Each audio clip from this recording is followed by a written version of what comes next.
जब surface area बढ़ जाता है तो जो भी हम फोर्स लगाते हैं उसका इंपैक्ट कम हो जाता है, यानी प्रेशर कम पड़ता है।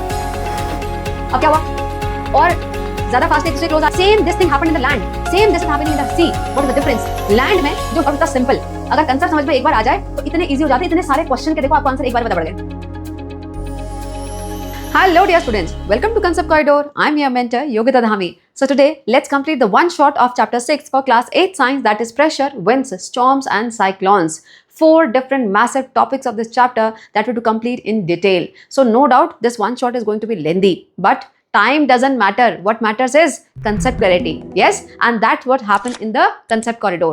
So get up yourself, tighten your seat belt and let's get started. But this video you will get with the timestamp, so I would suggest कि पहले एक बार प्रेशर टॉपिक कंप्लीट कर लेना, क्योंकि इसमें बहुत सारी एक्टिविटीज हैं जो कि आपको समझनी है, and then take a pause. उसके बाद go with winds, storms and cyclones in one shot. पूरा चैप्टर आपको एकदम क्रिस्टल क्लियर हो जाएगा, दैट्स माय गारंटी। ठीक है, चलो so let's get started, starting with first of all pressure. Now what is pressure? बेटा प्रेशर की जो सिंपल डेफिनेशन है that is force per unit area. क्या बोला मैंने? Force per unit area. और जहां पर भी पर यूनिट ये आ जाए इसका मतलब डिवीजन है, राइट? तो इसके डेफिनेशन के अकॉर्डिंग फॉर्मूला क्या बनेगा? Pressure is equals to force upon area. Clear? Now इससे पहले वाले चैप्टर में, चैप्टर नंबर 5 में हमने फोर्स को डिटेल में पढ़ लिया है, right? So what is the symbol for force? F. So F upon A V can से, राइट? फोर्स की एसआई यूनिट क्या होती है? फोर्स की एसआई यूनिट क्या होती है? Newton, right? So Newton. And what is area? Area is length into breadth, और length and breadth it means distance यानी मीटर। ठीक है, सो यहां पे क्या आएगा? Metre square. Clear? So pressure की यूनिट क्या हो गई? Newton per metre square. Easy. Now अब समझते हैं बेटा प्रेशर को एक्चुअल में डेली लाइफ में इसका क्या इंपैक्ट होता है। ठीक है, देखो let's say these are the 2 straps, 2 रस्सी हैं मान लो। यहां पर इस दोनों ही जो रोप्स हैं उनमें 10 न्यूटन का लोड है, वेट है, 10 न्यूटन का वेट है। बेटा weight is also a type of force, पढ़ लिया हमने ये, है ना? और इसकी जो यूनिट होती है वो भी न्यूटन होती है। क्लियर? अब देखो इस फॉर्मूले के अकॉर्डिंग रखते हैं यहां पर। सो यहां पर इस वाले केस में, फर्स्ट वाले केस में फोर्स इज 10 न्यूटन, यहां पर भी फोर्स इज 10 न्यूटन, राइट? अब आ जाते हैं एरिया पे। मान लो यहां पे कुछ तो इसका डायमेंशन ऐसा है जिससे कि एरिया आ गया 1 मीटर स्क्वायर। ठीक है, और यहां पर एरिया आ गया 5 मीटर स्क्वायर। यहां पर एरिया बड़ा है ना, देख के पता पड़ रहा है एरिया बड़ा है। Got it? सो अब सॉल्व करके देख लो इसको। यहां पर प्रेशर कितना मिलेगा बेटा? यहां प्रेशर मिलेगा आपको 10 न्यूटन पर मीटर स्क्वायर, और यहां पे आपको प्रेशर मिलेगा 5 2 जा, so 2 newton per metre square. See the impact किसका? एरिया का। This is the impact of area, और इसी पे आएंगे सारे के सारे कंसेप्चुअल क्वेश्चन इस टॉपिक से। ठीक है, अंडरस्टूड इतना? नाउ यहां पर एक एक्टिविटी जो कि मैंने पहले करी थी उसी का यहां पर वीडियो है, देखो इसको। यहां पर ये बलून है मेरे हाथ में, राइट? बलून है और हाथ में है थंबपिन, जो थंबपिन आप यूज करते हो ग्रीन बोर्ड में, वो वाली थंबपिन। ठीक है, इस फर्स्ट वाले वीडियो में ये थंबपिन को मैं इस पर प्रिक करूंगी हल्के से फोर्स के साथ, तो क्या होगा? बताइए क्या होगा? बलून फूट जाएगा, है ना? देख लेते हैं। देखो हल्का सा बिल्कुल फोर्स लगाएंगे, देखो, राइट? यहां पर जो थंबपिन था वो सिंगल थंबपिन था, बहुत पॉइंटेड था, यानी कि उसका जो एरिया है वो बहुत कम था। क्लियर? दूसरा वीडियो देखो यहां पर। अब यहां पर मेरे हाथ में क्या दिख रहा है अभी? यहां पर है थंबपिन का पूरा बंच। कैसा बंच? बिल्कुल फ्लैट सरफेस पे, राइट? ये देखो बहुत सारी थंबपिन को पेस्ट में स्टिक किया हुआ है साथ में। अब क्या होगा? अब इस पूरे के पूरे सेट से मैं इस बलून पे फोर्स लगाऊंगी, सेम उतना, इनफैक्ट उससे बहुत ज्यादा। जितना मैंने यहां पे लगाया ना उससे बहुत ज्यादा फोर्स यहां पर लगेगा, and you see the impact first. देखो ये देखो कितना फोर्स लग रहा है, लेकिन बलून नहीं फूटा। क्यों नहीं फूटा बताओ? बिकॉज यहां पर जो थंबपिन है अब वो कंबाइन हो चुके हैं, तो उसका सरफेस एरिया बढ़ गया है। जब सरफेस एरिया बढ़ जाता है तो जो भी हम फोर्स लगाते हैं उसका इंपैक्ट कम हो जाता है, यानी प्रेशर कम पड़ता है। करेक्ट? तो आप क्या बोलोगे इसका आंसर? अगर ये क्वेश्चन अगर ऐसा आ गया तो आंसर क्या बोलोगे? more is the surface area, lesser is the pressure created. That's why balloon is not bursting here. यहां पर lesser is the surface area, more is the pressure. That's why balloon got burst just with a simple prick. समझ में आया impact? चलो बेटा, इसके basis पे, इस पूरे कंसेप्ट के बेसिस पे बहुत सारे क्वेश्चन बनते हैं। ये देखो यहां पर ये वाला तो आपके एनसीईआरटी का स्क्रीनशॉट है। यहां पर क्या हो रहा है, ये question, why it is comfortable to walk on sand with the flat heel. ये वाले फ्लैट्स वहां पर क्यों कंफर्टेबल होंगे? Why tanks are having this huge broad tyres, not simple tyres. Why it is comfortable to hold the bucket which is having thick part here. आपने देखा होगा कई सारी बकेट ना बिल्कुल थिन वाले सिर्फ रॉड होता है, कई आजकल जो बकेट्स आती हैं उसमें यहाँ पर एक हैंडल टाइप होता है थिक सा, है ना? क्यों होता है? Why पोर्टर जो होते हैं कुली, वो अपने सर पे एक राउंड क्लॉथ रखते हैं कभी भी वेट रखने से पहले। डायरेक्ट वेट कोई नहीं रखता, पहले ऐसे राउंड सा बनाते हैं। क्यों बनाते हैं? इन सभी जगह पर क्या हो रहा है, इन सभी जगह पर किसी ना किसी तरीके से सरफेस एरिया को बढ़ाया जा रहा है, राइट? यहां पर सरफेस एरिया बढ़ गया, यहां पे सरफेस एरिया बढ़ गया, यहां पर भी देखो सरफेस एरिया बढ़ा, और इसने जब राउंड क्लॉथ रखा तो भी सरफेस एरिया बढ़ा, राइट? क्यों? क्योंकि हम प्रेशर को कम करना चाह रहे हैं। Understood? So this is the real life example. अब इन सारे क्वेश्चन का कोई भी इनमें से क्वेश्चन आ जाए, आप आंसर कैसे लिखोगे? बेटा सिंपल ट्रिक है इसकी, बहुत सिंपल ट्रिक। देखो सभी का आंसर एक ही लाइन से स्टार्ट होगा। देखो कैसे, As we know, pressure is equals to force upon area. समझ में आ गया इतना? तो pressure is equals to force upon area. ठीक है, पहले इतना लिख दो। So more is the surface area. More is the surface area of जो भी ऑब्जेक्ट है। More is the surface area of sandal. More is the surface area of tire. More is the surface area of handle. More is the surface area of that round cloth. कुछ भी जो आपको दिया हुआ है, ठीक है? So more is the surface area. Less pressure it will create on what? यहां पर सैंड लिख लो, यहां पर भी सैंड आएगा, यहां पर हैंड आएगा, यहां पर हेड आएगा। बस सिंपल, इजी है ना? समझ में आ गया? चलो इसी के उल्टे वाले क्वेश्चन भी आते हैं जहां पर सरफेस एरिया कम हो। देखो दीज ऑल, यहां पर क्या हो रहा है, यहां पर जो शार्प नाइफ होती है, शार्प एंड होता है, उससे कट किया जा रहा है एप्पल को, है ना?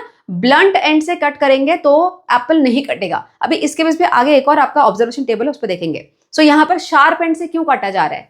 यहाँ पर जो हैमर होता है, नेल, हमेशा पॉइंटेड एंड क्यों होता है वॉल पे या फिर वुडन प्लैंक पे? ये ब्लंट वाला क्यों नहीं होता? यहाँ पर हमेशा जो हम सिलते हैं, स्विंग करते हैं, वो ये पॉइंटेड एंड से ही क्यों करते हैं? यहाँ से क्यों नहीं करते? ये जब हम बलून को फोड़ा जाता है बर्थडे पार्टीज में, अगर आप बलून को फोड़ने जाओ तो कोई भी हैमर लेके नहीं आता, वहां पर एक टूथपिक लेके आते हो आप, सिंपल, जिसका पॉइंटेड एंड हो। तो इन सभी जगह पर हम क्या कर रहे हैं? हम सरफेस एरिया को रिड्यूस कर रहे हैं। तो अगर ऐसे वाला क्वेश्चन आ जाए जहां पे सरफेस एरिया कम है, तो आंसर कैसे लिखोगे? तो आंसर के लिए क्या तरीका है? अगेन सेम तरीके से लिखना है। As we know pressure is equals to force upon area, so lesser is the surface area. अब देखो यहां था हमारा more is the surface area answer भी, क्योंकि यहाँ पे मोर सरफेस एरिया का इंपैक्ट हमें दिखाना था, यहाँ लेसर सरफेस एरिया का इंपैक्ट दिखाना है, तो आंसर उससे स्टार्ट कर लो। Lesser is the surface area of knife, of nail, of this needle, of this, यहाँ पर प्रिकिंग जो भी आप ले रहे हो, टूथपिक या व्हाटएवर, ठीक है? More pressure it will create, या फिर more pressure it will exert on Apple, on wooden plank, on cloth, on balloon. हो गया आंसर। 2 मार्क्स बेटा, 2 मार्क्स का है ये, और इतना सिंपल। अगर कंसेप्ट समझ में एक बार आ जाए तो इतने इजी हो जाते, इतने सारे क्वेश्चन के देखो आपको आंसर एक बार पता पड़ गए। क्लियर? समझ में आया? चलो आगे देखते हैं। यहाँ पर this is the observation table I was talking about. यहाँ पर ये आपको भरना है। देखो यहाँ पर ड्राइविंग एन आयरन नेल को आप इसमें डाल रहे हो, किसमें? वुडन प्लैंक में। एक जगह पर आप उसको बाय दी हेड हैमर कर रहे हो, यहां पर by the pointed end of the nail उसको हैमर कर रहे हो, ठीक है? तो आपको बताना है कि कहां पर इजी और कहां पर डिफिकल्ट होगा। अब पता तो बढ़ गया होगा कहां पर इजी होगा, है ना? अब लेकिन उसको प्रॉपर आंसर फॉर्म में लिखना है। सेम यहां पर भी, यहां पर जो शार्प एंड है वहां से हम काट रहे हैं, यहां पर जो ब्लंट एंड है उससे काट रहे हैं। अगेन कहां पे इजी होगा? ऑब्वियसली इसमें होगा। आंसर कैसे लिखेंगे बेटा? Answer first action is easy, obviously first action is easy because lesser is the area. हम बता रहे हैं कि लेस वाले एरिया का ज्यादा इंपैक्ट हो रहा है। क्यों हो रहा है? because lesser is the area on which we apply force, more pressure will be generated, so it is easy to insert the nail. Same answer बिल्कुल उतना कॉपी कर लो और लास्ट में लिख दो, so it is easy to cut apple. Cut apple, हाँ, easy to cut apple. Clear? Understood? समझ में आ गया ना कंसेप्ट? चलो आगे चलते हैं. नाउ बेटा अब जितना भी हमने अभी तक पढ़ा उसको एक बार थ्योरेटिकली फटाफट से देख लेते हैं. क्या क्या देखा हमने? The force acting upon unit area is called pressure, right. Formula wise अगर बोलेंगे तो P is equals to F upon A होता है, upon A. Clear? The SI unit of pressure is newton per metre square. इसके अलावा pascal बोला मैंने, pascal. हाँ देखो पास्कल अगर सिंपल फॉर्म में लिखा जाए तो PA होता है, ठीक है. पास्कल भी प्रेशर की यूनिट होती है. Next, hence the pressure exerted bye an object depends on this surface area. ये भी समझ में आ गया, सरफेस एरिया पे पूरा प्रेशर डिपेंड कर रहा है. If the surface area is small the amount of pressure applied is large, और वाइस वर्सा. अगर एरिया को कर दोगे स्मॉल तो ये हो जाएगा इंक्रीज, अगर एरिया को कर दोगे लार्ज तो ये हो जाएगा डिक्रीज. इतनी कहानी है. करेक्ट. चलो अब बेटा जो प्रेशर के बारे में हमने बात करी, यहां पर सारी की सारी चीजें सॉलिड थी, है ना. जितने भी हमने एग्जाम्पल देखे सॉलिड थे वो. ना what about liquids and gases, वो भी प्रेशर एक्सर्ट करते हैं क्या? करते तो हैं, पता तो है ना, करते हैं. देखो यहाँ पर, so let's talk about this pressure applied by liquids first of all. ठीक है. अब यहाँ पे देखो क्वेश्चन पूछा जा रहा है, do liquids also exert pressure, और बिल्कुल इसके बगल में दिया है ये पिक्चर. क्या है ये? Overhead tank. देखा होगा आपने. ये हमेशा जो ये टैंक होते हैं वो इतनी बड़ी, जो ये बिल्डिंग नहीं मतलब इतने बड़े जो पिलर हैं उनके ऊपर क्यों रखा जाता है? नीचे क्यों नहीं रखा जाता? क्योंकि यहाँ पर भाई कुछ तो हो रहा है प्रेशर से रिलेटेड ना. क्या हो रहा है उन चीजों का हमें यहाँ पर समझना है. ठीक है. देखो स्टार्ट करते हैं first of all height of the column से. जो हमने अभी टैंक की पिक्चर देखी वो हाइट पे ही तो थी ना, राइट. तो हाइट ऑफ द कॉलम, इसका क्या इफेक्ट होता है? अब ये कॉलम यहाँ पर क्या चीज है ये भी आपको समझना है. ठीक है. देखो इसके लिए क्या करना है, again one activity. What you have to do here, you have to take 2 glass or plastic this kind of cylindrical column. इनको बोला जाता है कॉलम. These are columns. ठीक है. उसके बाद इन दोनों में आपको सेम लेवल, बिल्कुल सेम लेवल पे पानी भरना है.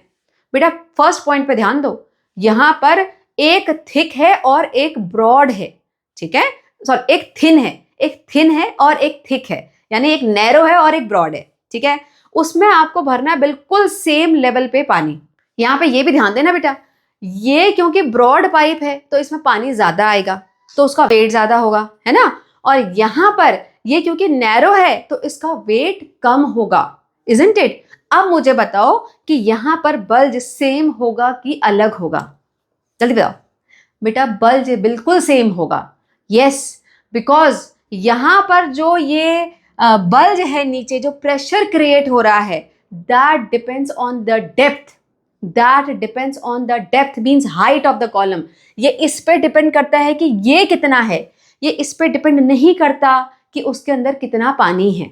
Yes, that is the fact. ठीक है. देखो हम क्या देखेंगे यहाँ पे ऑब्जर्वेशन में, the weight of the water in the 2 pipes is different because of the different in diameter. ये तो मैंने बता दिया, दोनों ही कॉलम में जो है वो अलग अलग पानी होगा, अलग अलग अमाउंट होगा, तो दोनों का वेट तो डिफरेंस होगा, है ना. उसके बाद but the bulge in both the balloons is same. It is the pressure exerted by the water column which is responsible for the bulge. तो इससे हमें क्या पता पड़ता है बेटा, जो कॉलम है, कॉलम कितना पानी उस कॉलम में है, कितनी हाइट तक, उस पर डिपेंड करता है कि बल्ज कितना हो रहा है. ठीक है. अभी इसको और डिटेल में समझेंगे आगे, डोंट वरी. देखो इन्फ्रेंस क्या मिला इससे, what is the inference? Equal water. देखो equal height of water, right. Equal water column heights produces equal bulge in the balloons, right, despite of their difference in diameter. Diameter चाहे कितना ही बड़ा हो कितना ही छोटा हो. देखो ये है चाहे ये है, अगर दोनों में आपने बलून यहां पर फिक्स कर दिया तो दोनों का बल्ज बिल्कुल सेम होगा. रिस्पेक्टिव क्या, इनका हाइट ऑफ वाटर बिल्कुल सेम होना चाहिए. पानी बिल्कुल बराबर है. समझ में आया? अब शुद्ध हिंदी में बोला जाए तो अगर चाहे कितना ही बड़ा टंकी ले लो, आप कितना ही बड़ा टंकी ले लो, पानी अगर बराबर है तो बिल्कुल बेस में सेम प्रेशर क्रिएट होगा। समझ में आया? चलो आगे चलते हैं। Now let's no more about this. Again one more investigation. बेटा यहाँ पर अभी सेकंड एक्टिविटी में क्या करना है, इस मतलब इसी के सेकंड पार्ट में क्या करना है, ये हमने समझ लिया। ये थिन है, ये थिक है, राइट। अब इनमें से कोई भी एक ट्यूब आप ले लो, कोई भी एक ले लो, ठीक है। उसके बाद अब इसमें पानी आपको धीरे धीरे बढ़ाते रहना है। देखो क्या करना है, हियर मान लो थिन वाला लिया तो पहले थोड़ा सा पानी डाला, हाइट ऑफ कॉलम बढ़ गया, फिर थोड़ा और पानी डाला, फिर हाइट ऑफ कॉलम बढ़ गया। यानी जो डेप्थ अगर इसके कंपैरिजन में देखो बेटा, इस बेस के कंपैरिजन में देखो यहां पर, तो क्या होते जा रहा है, बेसिकली ये डीप डीप डीप होते जा रहा है। जितना हम पानी डालेंगे तो अगर ऊपर सरफेस से देखा जाए तो डेप्थ बढ़ती जा रही है। डेप्थ बढ़ रही कि नहीं बढ़ रही है? बढ़ रही है ना, यस। सो क्या होगा, आपको दिखेगा कि धीरे धीरे ये बल्ज बढ़ता जा रहा है। यस, ये पानी का जो ये बलून का बल्ज है वो बढ़ता जाएगा। करेक्ट। अभी देखो इसकी मैंने एक्टिविटी पहले करी थी, वही मैं आपको दिखा रही हूं हियर। इसमें ध्यान दो जरा, ये पेप्सी की बोतल है, मैंने नहीं पी थी, लेकिन पीना गलत बात है, ठीक है। It is harmful for health, don't drink it. So ये बॉटल, यहां पर इतना पानी है बेटा, हाइट ऑफ कॉलम को देखो, हाइट ऑफ कॉलम को, यहां पर वाटर का लेवल ये है, यहां पर वाटर का लेवल उसका ऑलमोस्ट हाफ है। See the difference in the bulge. आपको क्लियर पता पड़ रहा हो कि रेड वाले का थोड़ा सा बल्ज ज्यादा है ऑरेंज के कंपैरिजन में, ठीक है। Understood? So why it is so? Why it is so? Because more is the depth, more is the depth, more pressure it will create. और इसको उल्टे तरीके से क्या बोलते हैं, मोर is the height of column. अब हाइट ऑफ कॉलम जब बोला जाता है तो कंटेनर की हाइट नहीं बोलनी है, हम पानी जहां तक भरा है उसको बोलते हैं। तो जितना ज्यादा पानी होगा किसी कंटेनर में, किसी कॉलम में या किसी भी जगह पर, तो उसके बेस में उतना ज्यादा प्रेशर क्रिएट होगा। समझ में आया? अभी कभी भी देखना बेटा इसका रियल लाइफ एग्जांपल। अगर आप ऊपर ऊपर स्विमिंग करो सरफेस पे तो बड़ा इजीली कर लेते हैं, और डेप्थ में जाके स्विमिंग करके आओ जरा, हालत खराब हो जाएगी। क्योंकि पानी का उतना प्रेशर होता है हमारी बॉडी के ऊपर, क्योंकि जितना डीप हम जाएंगे उतना ज्यादा पानी हमारे सर के ऊपर, हमारी बॉडी के ऊपर होगा कि नहीं? यस। सो ज्यादा प्रेशर होता है बॉटम पे। क्लियर? देखो ऑब्जर्वेशन क्या होगा यहाँ पर, this one, the bulge of the balloon keeps on increasing with each addition of water. हमने ऑब्जर्व क्या करेंगे, हम इसमें जितना हम पानी डालते जाएंगे उतना बलून ज्यादा बल्ज होता जाएगा, ठीक है। Next, thus as the height of the water column in the pipe increases, जितना हाइट बढ़ती रहेगी वाटर की, the pressure at the bottom of the pipe also increases, which the balloon due to which the balloon bulge more and more। इसी वजह से जो balloon का bulge है वो बढ़ता रहता है। समझ में आ गया? कोई बहुत टफ चीज नहीं है बेटा, इजी है ये, है ना। आगे देखते हैं। सो इन्फ्रेंस क्या है, so we can say that the pressure exerted by the liquid in the vessel depends on the height of its column। बेटा कितना प्रेशर बॉटम पे लगेगा वो डिपेंड करेगा कि पानी कितना गहरा है, कितना डीप है, ठीक है। Next, more is the height of the column, higher will be the pressure और वाइस वर्सा। अच्छा, इसका मैं बड़ा अच्छा वाला एक और एग्जांपल बताती हूँ आपको। बेटा कभी भी देखना, आप नेशनल ज्योग्राफी खोल कर देखना या फिर कोई भी इस टाइप की साइट, जो फिशेज सी के बॉटम एरिया में मिलती है ना, ओशियंस या सी में जो बिल्कुल बेस पे रहती है, वो ज्यादातर फ्लैट होती हैं comparison to the other fishes which are found at the shallow surface. जो ऊपर ऊपर मिलेंगी वो नॉर्मल शेप की होंगी, जो नीचे बेस में मिलेंगे वो बहुत फ्लैट बॉडी होती है उनकी। क्यों होती है? आंसर यहां है, मोर is the depth, more is the pressure. तो प्रेशर को सहने के लिए उनकी बॉडी इस तरह से अडेप्ट हो जाती है कि उसका सरफेस एरिया बढ़ जाता है। अब सरफेस एरिया बढ़ जाएगा तो प्रेशर कम फील होगा, समझ लिया ना। More is the surface area, lesser is the pressure on the body, right. तो फिश की बॉडी पे उतना प्रेशर फील नहीं होता फिश को। ये अडेप्टेशन है बेसिकली। क्लियर? देखो फिजिक्स के साथ बायोलॉजी पढ़ ली, ठीक है।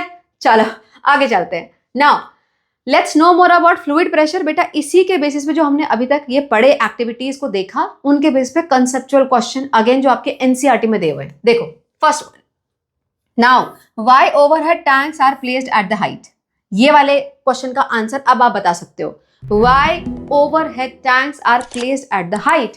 बेटा यहां पर मान लो आपका टैप है ना, यहां से पाइप आपको नीचे आके इस टैप पे देना है पानी यहां पर, ठीक है। अब टैंक के पिलर को मत देखो, पाइप को देखो।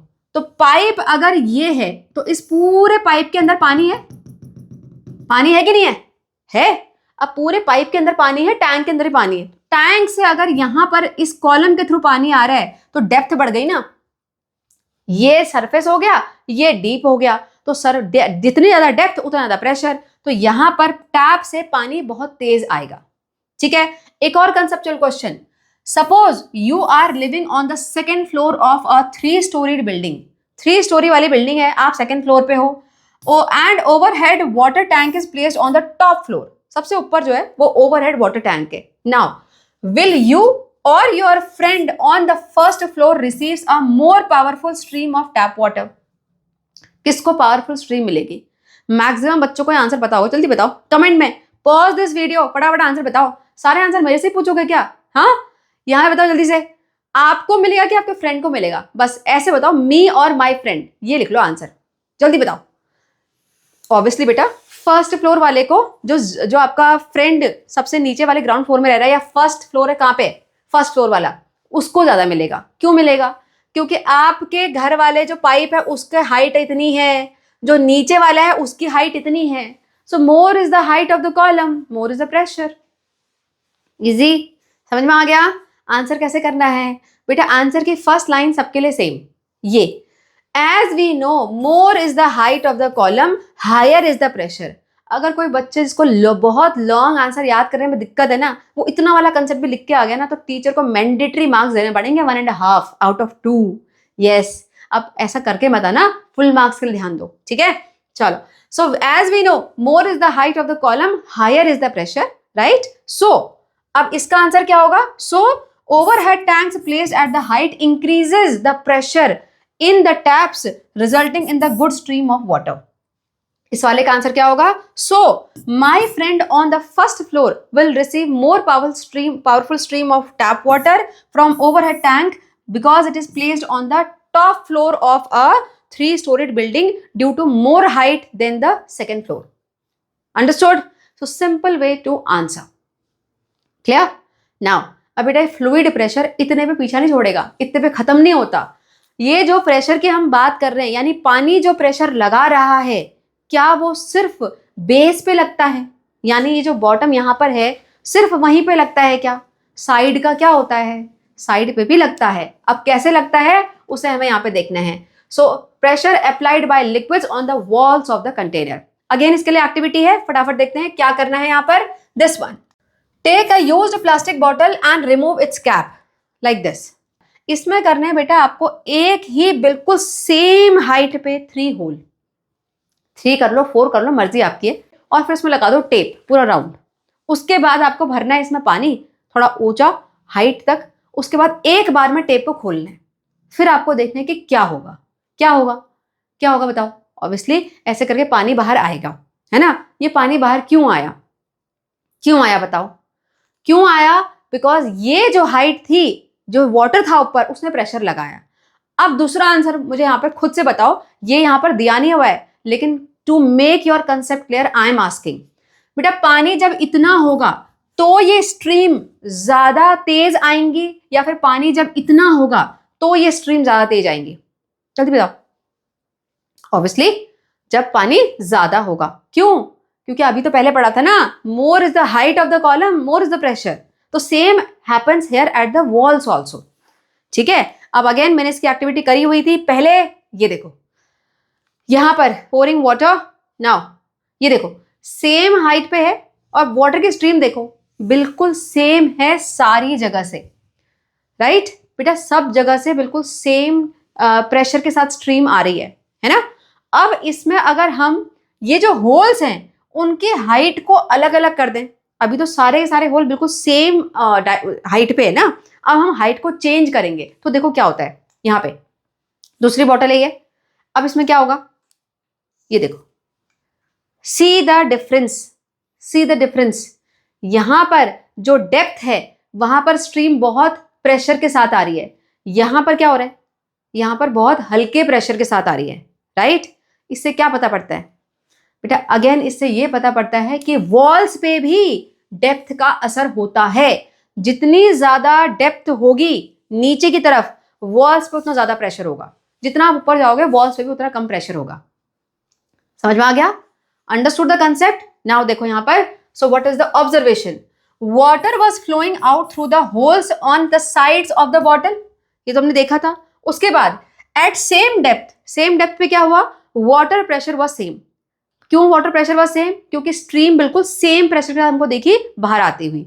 Next, at different depths water pressure was more as we go down. जितना नीचे आप होल करोगे उतना तेज वहां पर स्ट्रीम होगी, जितना ऊपर आप होल करोगे वहां पर उतना कम प्रेशर के साथ स्ट्रीम होगी। ठीक है, so what is the inference out of this activity? Therefore we can conclude that liquids exerts pressure not only at the bottom but also on the walls, यानी on its sides। ठीक है, next, the amount of pressure exerted by the liquid on the walls depends on the depth, right? On the depth, pressure increases as we go down the column। Understood? समझ में आ गया?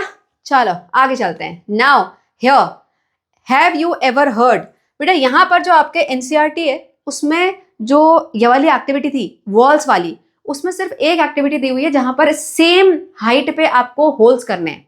मैंने आपको दो activity करके दिखाई जहां पर डिफरेंट डेप्थ पे भी मैंने होल्स वाली दिखाई थी, है ना, एक्टिविटी करके दिखाई। क्यों दिखाई? इसके वजह से, दिस इज द रीजन। ये कंसेप्ट आपके बुक में प्रॉपर लिख के नहीं दिया हुआ है, लेकिन उस पर बेस्ड यहाँ पे एक कंसेप्ट दिया हुआ है, तो ऐसे क्वेश्चन आ सकते हैं एग्जाम में। देखो, Do you know that the base of the dam is much broader than the top? बेटा यहाँ पर जो ये पानी का स्ट्रीम खोला जा रहा है ना डैम का, ये बहुत नैरो होता है, लेकिन जब नीचे को आप जाओगे तो ये जब पानी गिरता है जहां पर, वो बड़ा ब्रॉड होता है, वो नैरो नहीं होता। क्यों बताओ, जल्दी बताओ क्यों? वहां पर बेसिकली हम क्या कर रहे हैं उसको ब्रॉड करके? हम उसका एरिया बढ़ा रहे हैं। एरिया क्यों बढ़ाया जाता है? एरिया क्यों बढ़ाया जाता है? प्रेशर को कम करने के लिए, राइट। इससे क्या पता पड़ रहा है कि डेप्थ, यहां नीचे जब आप जाओगे बेस में डैम के, उतने ऊपर से पानी गिर रहा है, जैसे ही नीचे को जा रहे हैं यानी height of the column, depth बढ़ती जा रही है ना, तो यहां पर जाते ही बहुत ज्यादा प्रेशर होता है पानी का। अब उस प्रेशर को ताकि वो डैम झेल सके, वॉल्स, ये पीछे के जो डैम की वॉल है, जो कंक्रीट वॉल, वो और नीचे का बेस उसको टॉलरेट कर सके, इसकी वजह से उसके बेस को ब्रॉड कर दिया जाता है। समझ में आया? सो दो कंसेप्ट यहाँ पे अप्लाई हो रहे हैं। पहला कंसेप्ट क्या, हमें ये पता है कि जितना नीचे डेप्थ में जाएंगे उतना प्रेशर ज्यादा होगा वाटर का, और उस प्रेशर को सहने के लिए वॉल्स, जो डैम का बेस है, उसको चौड़ा कर दिया गया है, सरफेस एरिया बढ़ा दिया है। अंडरस्टूड? चलो आगे चले। Now let's talk about air pressure. बेटा एयर के पास प्रेशर तो होता है, पता है ना, एसएसटी में पढ़ लिया था, एटमॉस्फेरिक प्रेशर, है ना। हायर एल्टीट्यूड पे जाते हैं तो एटमॉस्फेरिक प्रेशर कम हो जाता है। सो यू नो कि एयर के पास प्रेशर होता है और उसी को हम एटमॉस्फेरिक प्रेशर बोलते हैं। लेकिन यहाँ पर हमको पढ़ना है इसको साइंटिफिकली, ठीक है। यहाँ पर एक एक्टिविटी दी हुई है that we have to perform here, and in this activity we are going to explore about the force exerted by air. Air से कितना फोर्स लगता है हम उसको चेक करने वाले हैं, ठीक है। देखो यहाँ पर, what you do here, take a paper plate, invert it and attach it to the stick. इस टाइप की पेपर प्लेट होती है जिसमें हम वो पार्टी वाला खाना खाते हैं, बर्थडे पार्टीज में खाते हो, है ना। उसमें एक स्टिक को आपको इंसर्ट करना है और उसको उल्टा एक फ्लैट सरफेस पे रखना है। Ensure that there should be a flat surface, ठीक है। उसके बाद you have to take 2 identical sheet of chart papers. Basically आपको 2 चार्ट पेपर लेने हैं। पहले वाले चार्ट पेपर को आपको फोल्ड करके इस स्टिक में डालने हैं, राइट। सो बेसिकली जो फोल्डेड चार्ट पेपर है वो प्लेट को कवर करेगा, और उसके बाद क्या करना है, you have to pick it up. आपको उठा के देखना है कि कितना फोर्स लग रहा है, आपको कितना फोर्स लग रहा है उठाने में, ठीक है। सेकेंड केस में आपको जो सेकेंड चार्ट पेपर था उसको बिना फोल्ड करे एज इट इज सेंटर से इस स्टिक में डालना है, and now you have to try picking it up, और देखना है कि कहां पर आपका फोर्स, आपका मस्कुलर फोर्स ज्यादा लगेगा, कहां पे लगेगा। क्या प्रेडिक्शन होगा बताओ, योर प्रेडिक्शन, जल्दी से बताओ मुझे। ये ए वाला केस या बी वाला केस, कहां पर आपका मस्कुलर फोर्स ज्यादा लगेगा? बेटा बी वाले केस में ज्यादा लगेगा फोर्स। क्यों ज्यादा लगेगा? क्यों ज्यादा लगेगा बताओ? क्योंकि यहां पर इस वाले केस में क्या हो रहा है, इस वाले केस में अगर इस कॉलम के ऊपर, इसको मान लो एक बॉक्स, राइट, इसको एक बॉक्स टाइप मान लेते हैं, इसके ऊपर जहां तक एटमॉस्फेयर है, जहां तक हमारा एटमॉस्फेयर है, जहां तक एयर है बेसिकली, अगर उस पूरे कॉलम को एक मान ले तो इसमें जितने भी एयर पार्टिकल हैं वो सारे के सारे इस चार्ट पेपर को दबा रहे हैं, फोर्स लगा रहे हैं, राइट। अब उस फोर्स को काउंटर करने के लिए हमने मस्कुलर फोर्स लगाया उठाने के लिए, ठीक है, तो हमारा फोर्स यहां पर कम लगा। अब इस वाले केस में देखो बेटा, यहां पर कॉलम इतना था, यहां पर कॉलम हो गया है अब इतना बड़ा, राइट। अब इतने चार्ट पेपर के ऊपर जितने भी आपके एयर पार्टिकल्स होंगे टिल द एटमॉस्फेयर, राइट, इस पूरे के पूरे कॉलम में जहां तक एटमॉस्फेयर है उसमें जितने भी पार्टिकल होंगे वो सारे के सारे फोर्स लगा रहे हैं अभी।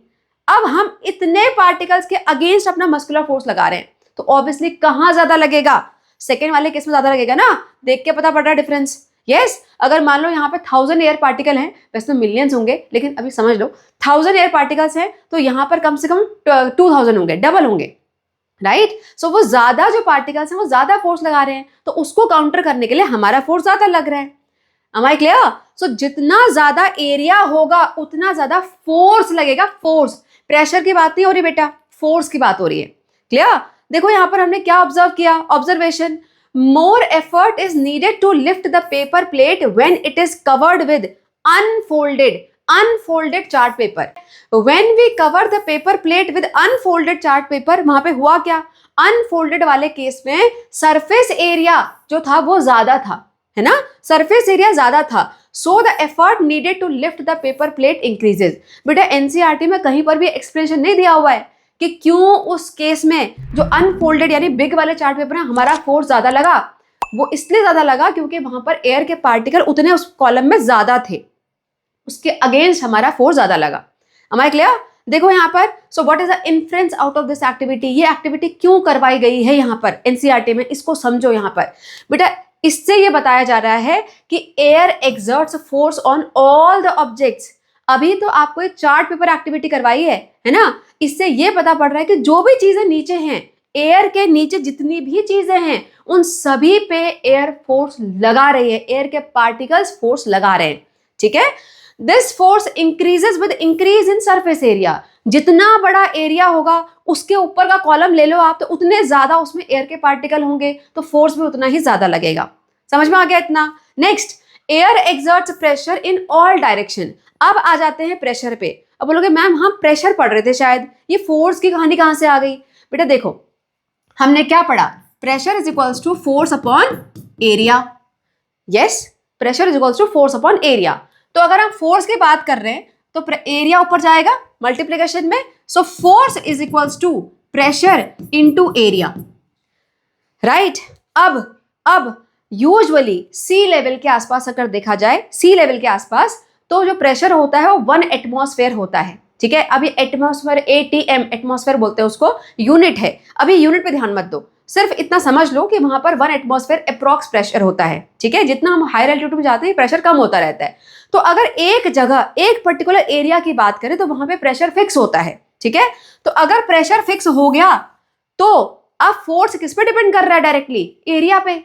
जितना एरिया इंक्रीज करोगे उतना फोर्स भी इंक्रीज होगा। क्यों? क्योंकि दोनों न्यूमरेटर में है ना, और यहीं पे अगर एरिया डिक्रीज हो गया तो फोर्स भी डिक्रीज हो जाएगा। किसका? एयर का। समझ में आया? अंडरस्टूड?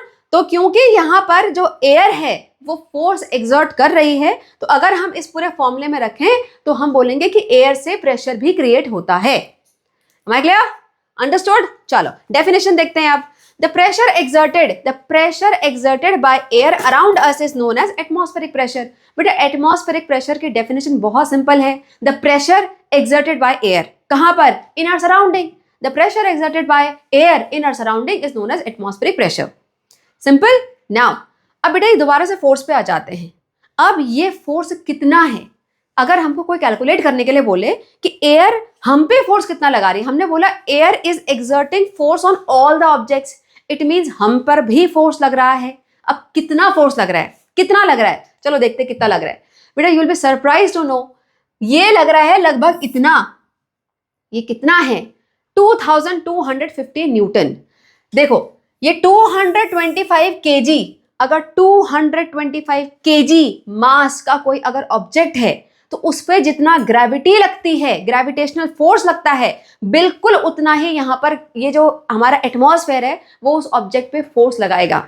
अब ये क्या कहानी बताई है, समझो इसको। देखो बेटा किस फोर्स की बात कर रहे हैं, किससे हम कंपेयर कर रहे हैं? ग्रेविटेशनल फोर्स से, है ना। सो यानी फोर्स ऑफ ग्रेविटी से हम इसको कंपेयर कर रहे हैं, है ना। और force of gravity is equals to क्या होता है? It is equals to weight. Weight is equals to mass into gravity. कुछ याद आ रहा है? 5th चैप्टर में मैंने पढ़ाया था ये प्रॉपर, है ना। Weight is equals to force और इसका फॉर्मूला होता है मास इनटू ग्रेविटी। अब मास यहां दिया हुआ है कितना? 225 केजी, है ना। और इनटू ग्रेविटी, ग्रेविटी को हम राउंड ऑफ करके ले लेते हैं 10, तो कितना आया आंसर? कितना आया? 2250 न्यूटन।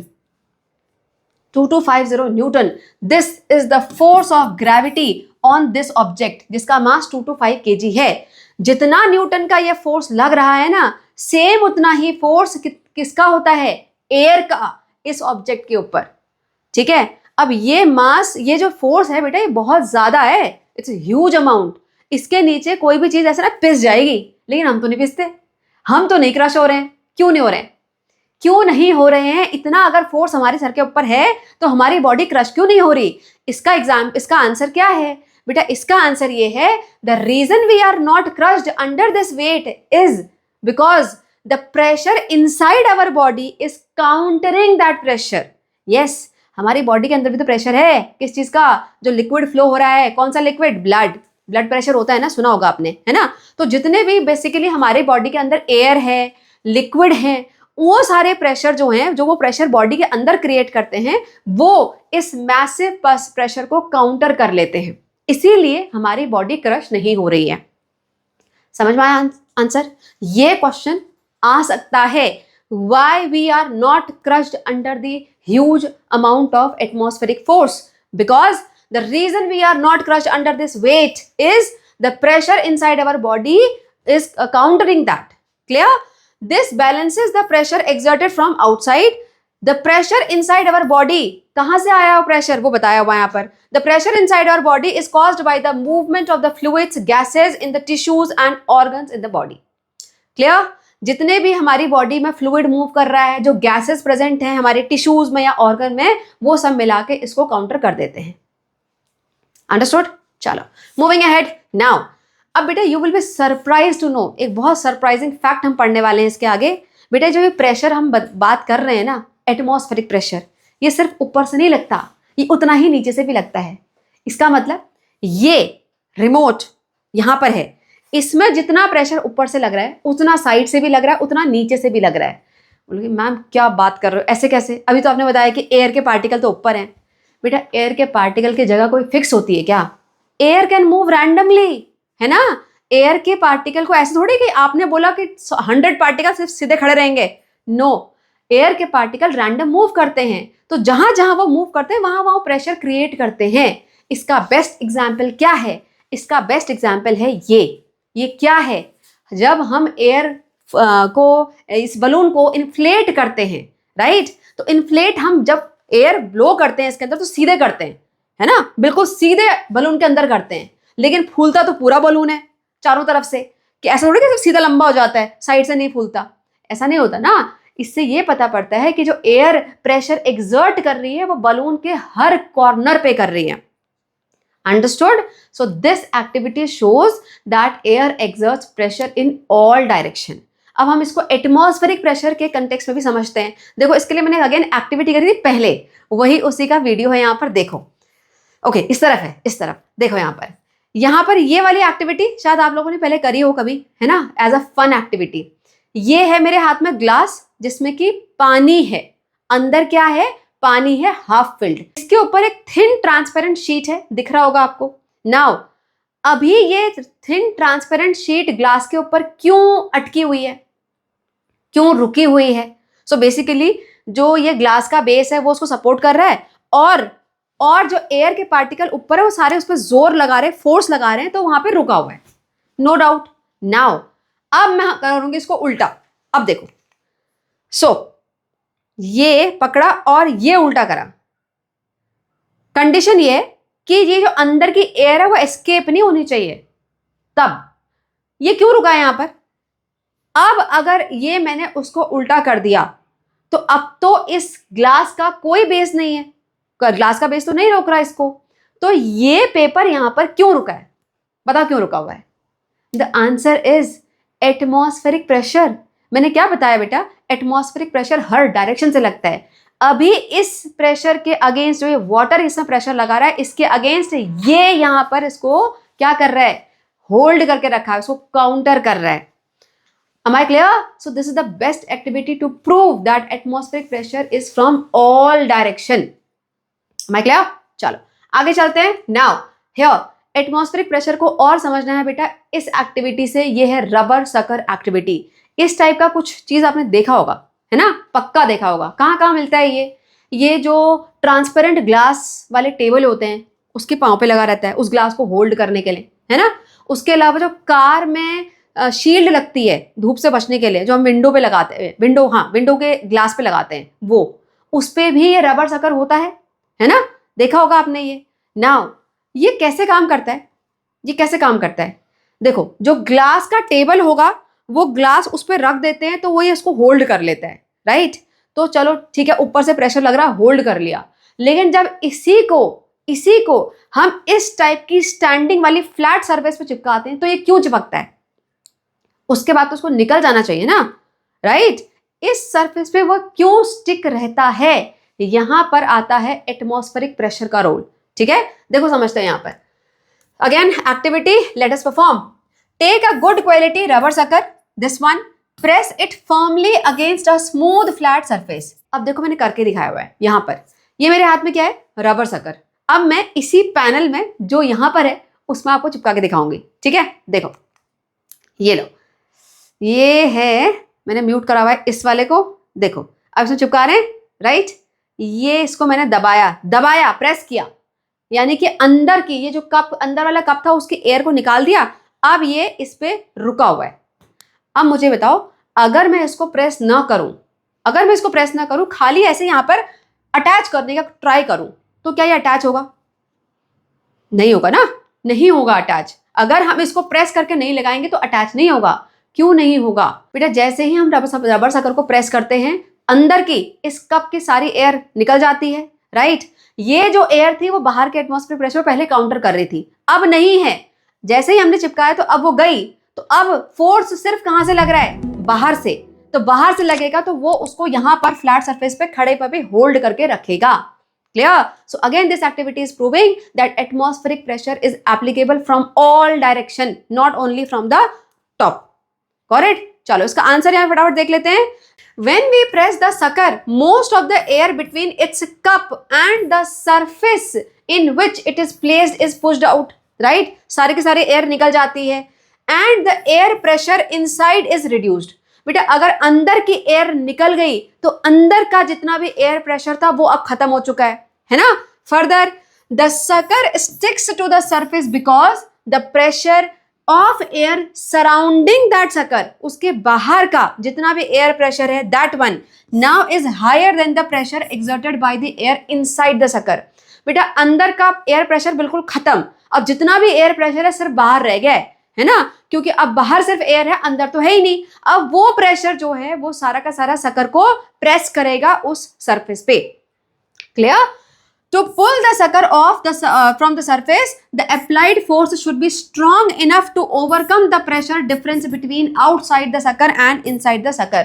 बेटा इस सकर को अगर अब आपको निकालना है, एक बार आपने अगर स्टिक कर दिया और उसके बाद आपको निकालना है तो आसानी से नहीं निकलता, बहुत जोर लगाना पड़ता है ना?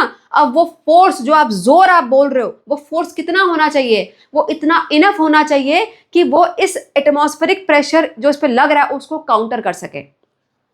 अंडरस्टूड? समझ में आ गया? चलो moving ahead. Now here a step further for you. यहां पर कुछ यूनिट्स दी हुई हैं जो कि आपको पता होने चाहिए, हो सकता है एग्जाम में आ जाए। ठीक है, देखो the SI unit of pressure is बता दिया मैंने आपको, क्या है, न्यूटन पर मीटर स्क्वायर। क्यों? क्योंकि यहाँ पर फोर्स है और यहाँ पर एरिया है, लेकिन इसके अलावा PA भी होती है, that is pascal. Got it? Now इसके अलावा however the practical unit of air pressure, हम एयर प्रेशर की बात कर रहे हैं, the practical unit of air pressure is millibar, millibar और हेक्टोपास्कल। हेक्टोपास्कल क्या है? हेक्टोपास्कल। दोनों ही इज इक्वल्स टू कितना होते हैं? ये होते हैं 100 pascal. Both are is equals to 100 pascal. ठीक है? So the practical unit of air pressure is millibar और hectopascal, both are is equals to 100 pascal. Understood? चलो, moving ahead, now we are moving to the another part of this chapter, that is wind formation। बेटा wind कैसे form होती है और इसका pressure से क्या रिलेशन है, ये हम आपको यहाँ पे समझना है। ठीक है? Again starting with first of all activity. हर कुछ एक्टिविटी से तो स्टार्ट है यहाँ पे चैप्टर में, है ना? चलो, क्या एक्टिविटी है? This one, you have to take 2 balloons, 2 balloon लेने हैं। इस वाले बलून को आपको इन्फ्लेट नहीं करना है, जैसा आता है एज इट इज यहाँ पर स्ट्रॉ में लगा के उसको रबर बैंड से फिक्स कर देना है। दूसरे वाले बलून को आपको फुलाना है, प्रॉपर इन्फ्लेट करना है, उसके बाद स्ट्रॉ में फिक्स करना है। अब उसको फिक्स कैसे करेंगे? बेसिकली पकड़ना है टाइट से।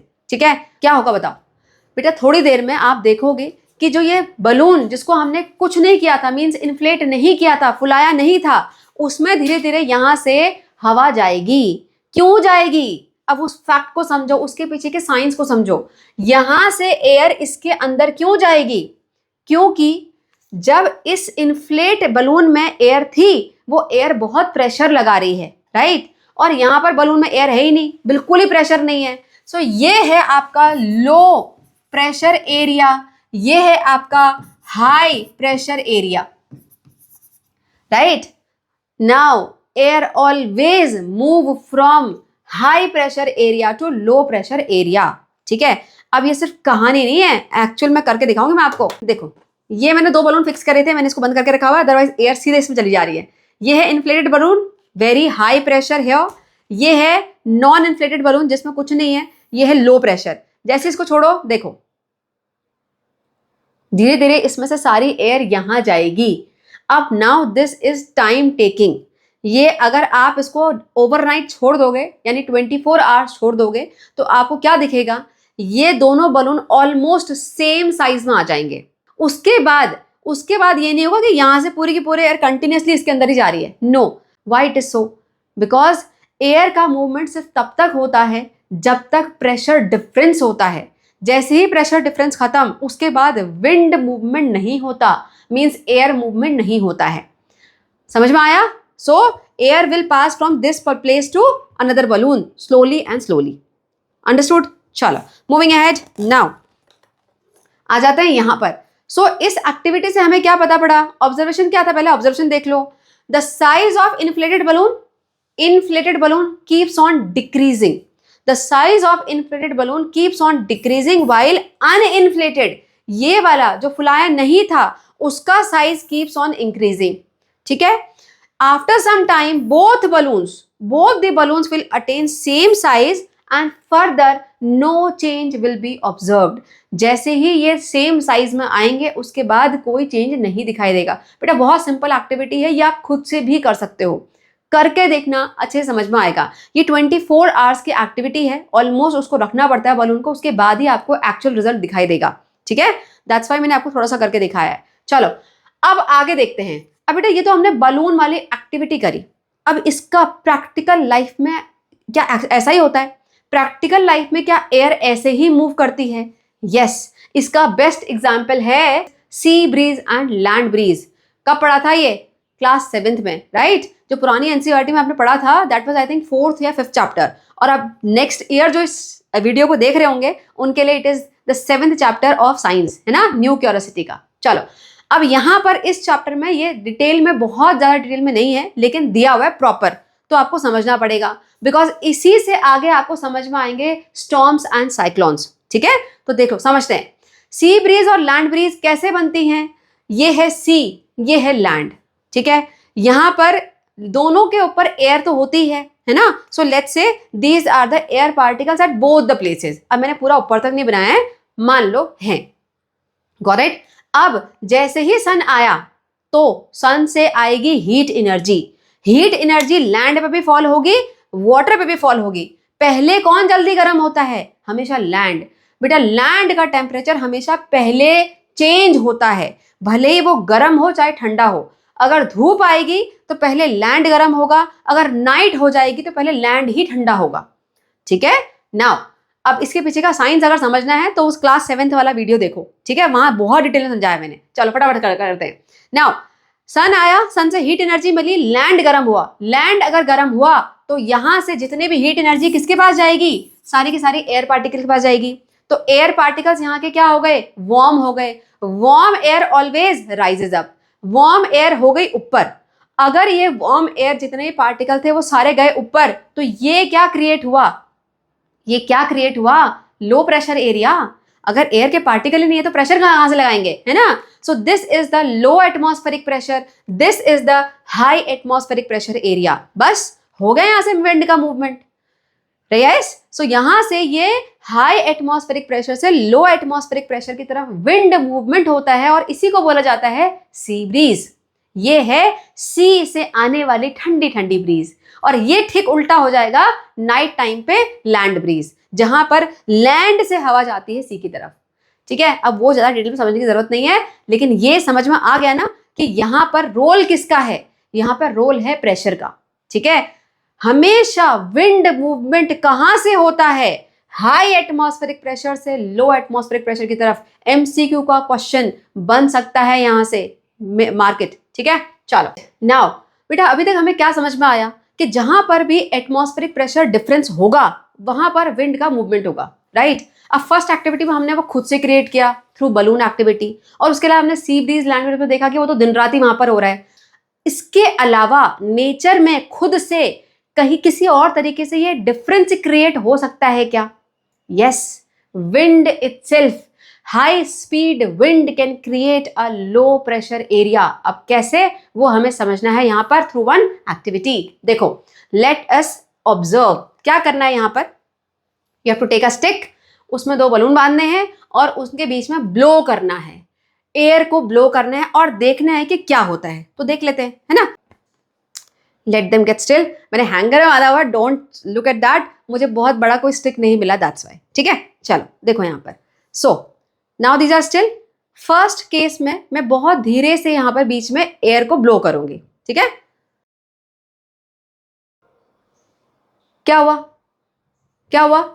हल्का हल्का ये एक दूसरे के पास आ रहे हैं. Right. Now in second case I am going to blow this air very fast. Now have a look. अब क्या हुआ? और ज्यादा फास्ट एक दूसरे क्लोज आ रहे हैं. Now again I am going to blow with more speed. ठीक है. अच्छा बलून ही उड़ गया अब तो, है ना. सो चलो देखो पहले तो ऑब्जर्वेशन देखते हैं यहां पर. Have a look here. When we blow between the two balloons, they move towards each other. When blowing harder increases the speed at which balloon approaches each other. जैसे ही हमने बहुत तेज ब्लो किया, बलून एकदम से एक दूसरे के पास आए. Right. Now what is the reason? The reason is जैसे ही हमने बहुत फास्ट विंड क्रिएट करी, यानी बहुत फास्ट बहुत हाई स्पीड से ब्लो किया, उस स्पीड वाली विंड ने उस जगह पर बलून के बीच वाली जगह पर लो प्रेशर एरिया क्रिएट किया. जैसे ही वहां लो प्रेशर एरिया क्रिएट हुआ, आसपास की जितनी भी एयर थी उसने बलून को पुश किया ताकि वो पास में आ जाए. समझ में आया? देखो क्या लिखा हुआ यहां पर. This happens because when we blow air between the balloons, a low pressure area is created between them. उनके बीच में बेटा, उनके बीच में यहां पर लो प्रेशर एरिया क्रिएट हुआ. जैसे ही यहां लो प्रेशर हुआ, आसपास तो प्रेशर ज्यादा है ना, इसके आसपास भी और इसके आसपास भी, उस पूरे हाई प्रेशर ने इन दोनों को पुश किया जिससे कि एक दूसरे के क्लोज आए. समझ में आया? चलो आगे देखते हैं. सो inference, we infer that high speed wind can accompanied by a reduced pressure. जहां पर भी हाई स्पीड विंड होगी वहां पर हमेशा उस एरिया का प्रेशर कम हो जाएगा. करेक्ट. अब इसी के वजह से क्या होते हैं बेटा, इसी वजह से उड़ जाती है छत लोगों की। यस, जब भी बहुत तेज हवा चलती है यूजुअली स्टॉर्म्स में, तो उस टाइम पे क्या होता है, पूरी छतें उड़ जाती हैं। क्यों उड़ जाती है, ये है रीजन। अब समझते हैं इसको डिटेल में। देखो, why roofs are blown away, लोगों की छत क्यों उड़ जाती है। देखो यहाँ पर बेटा, ये फर्स्ट केस में देखो, यहाँ छत उड़ गई। अब क्यों उड़ी, जब बहुत तेज हवा चल रही होगी, है ना, हाई स्पीड विंड होगी। अब हाई स्पीड विंड जब छत के ऊपर से गई, राइट, छत के ऊपर से गई, तो छत के ऊपर का एरिया, छत के ऊपर का जितना भी एरिया था वहां पर लो प्रेशर हो गया। वहां पर क्या हो गया, लो प्रेशर, राइट। अब घर के अंदर भी तो हवा है, घर के अंदर भी तो हवा है ना, उसका भी तो प्रेशर है। मैंने क्या बताया था, एयर प्रेशर तो सब जगह से लगता है, जितना ऊपर से लगा था उतना ही नीचे से भी लगा था, इसीलिए छत अपनी जगह पे रुकी थी। लेकिन जैसे ही हाई स्पीड विंड आई, इसने कर दिया इस छत के ऊपर का प्रेशर लो, प्रेशर लो, अंदर का प्रेशर अभी भी ज्यादा, राइट, अंदर का प्रेशर अभी भी हाई प्रेशर ही है, ऊपर का हो गया है लो प्रेशर। तो क्या होगा, ये हाई प्रेशर इस छत को ऊपर को धकेलेगा और छत उड़ जाएगी। समझ में आया, सिंपल कंसेप्ट है। अब इस पिक्चर पे जरा ध्यान दो, इन दोनों पिक्चर पे ध्यान दो, क्या डिफरेंस है, जल्दी डिफरेंस बताओ। ये गेम हो गया है, स्पॉट द डिफरेंस, है ना, स्पॉट द डिफरेंस। चलो जल्दी बताओ क्या डिफरेंस है। बेटा सेकंड वाले केस में खिड़की दरवाजे खुले हैं। अब बताओ क्यों खुले हैं। कभी भी अगर हाई स्पीड विंड चल रही है, यानी स्टॉर्म आ रहा है, उसमें हाई स्पीड में विंड चल रही है, वो समझ लो, तो उस केस में हमेशा खिड़की दरवाजे खुले रखने चाहिए। This is one of the mandatory precaution. क्यों, क्योंकि अगर हाई स्पीड विंड घर के अंदर भी आई और छत के पास भी गई, तो क्या होगा, दोनों ही जगह का, अंदर का भी और ऊपर का भी एयर प्रेशर कम होगा साथ में, राइट, और छत फिर नहीं उड़ेगी। समझ में आया क्या बोला। चलो देखो यहां पर, this one first of all, so when high speed wind blow over the house a low pressure area is created further, therefore the air pressure above the roofs of the house is lower than the pressure below them। छत के नीचे जो pressure है घर के अंदर वाला, वो अभी भी उतना ही है, तो उसके कंपैरिजन में ऊपर का प्रेशर हो गया कम। If the pressure difference is large enough, the roofs are weak then they may be blown away। अगर छत वीक है और प्रेशर डिफरेंस ज्यादा ही हो गया है, तो फिर छत गई, फिर तो छत उड़ जाएगी। ठीक है, सेकंड केस में आ जाते हैं। तो आप बचा कैसे सकते हो, कैसे बचा सकते हो। Why it is safer to keep doors and windows of the house open during storms with high speed wind। जब भी ऐसे कोई तूफान आता है जहां पे बहुत तेज हवा चल रही है, तो उस टाइम पे खिड़की दरवाजे क्यों खुले रखने चाहिए। क्वेश्चन आ सकता है ये 2 मार्कर का। ठीक है, प्रॉपर मैंने आंसर लिख के दिया हुआ है, एग्जाम रेडी वाला। ठीक है, देखो यहां पर answer, when the same fast high speed wind moves over the roofs and through the house, अंदर भी गई और रूफ के ऊपर भी गई, the pressure difference between inside the house and over the roof is reduced to a large extent। जो pressure difference था वो कम हो जाएगा, क्योंकि दोनों ही जगह का प्रेशर रिड्यूस हो रहा है ना। This help prevent the roof from being blown away. इसकी वजह से क्या होगा, छत नहीं उड़ेगी। आगे समझ में, अंडरस्टूड। चलो moving ahead, now let's move ahead to the another topic of the chapter, storms, thunderstorms and lightning। ठीक है, अब पहले यहां पर बेटा इसको तोड़ तोड़ के हमें समझना पड़ेगा। सबसे पहले स्टॉर्म कैसे बनते हैं, उसके बाद वो थंडरस्टॉर्म और लाइटनिंग में कैसे कन्वर्ट होते हैं। ठीक है, स्टार्टिंग स्टॉर्म से ही है, गॉट इट। नाउ स्टॉर्म्स बनने के लिए सबसे पहली कंडीशन, स्टॉर्म्स हमेशा लैंड में बनते हैं। बेटा सी ब्रीज और लैंड ब्रीज में ये डायग्राम पे ध्यान दिया, वही डायग्राम है सेम टू सेम, लेकिन यहां का पानी गायब हो गया है। ठीक है, ये डिफरेंस हम समझते हुए चलेंगे। Land breeze, sea breeze, storms और आगे जाके साइक्लोन, क्या डिफरेंस है। लैंड ब्रीज, सी ब्रीज के लिए दोनों चाहिए, लैंड और सी।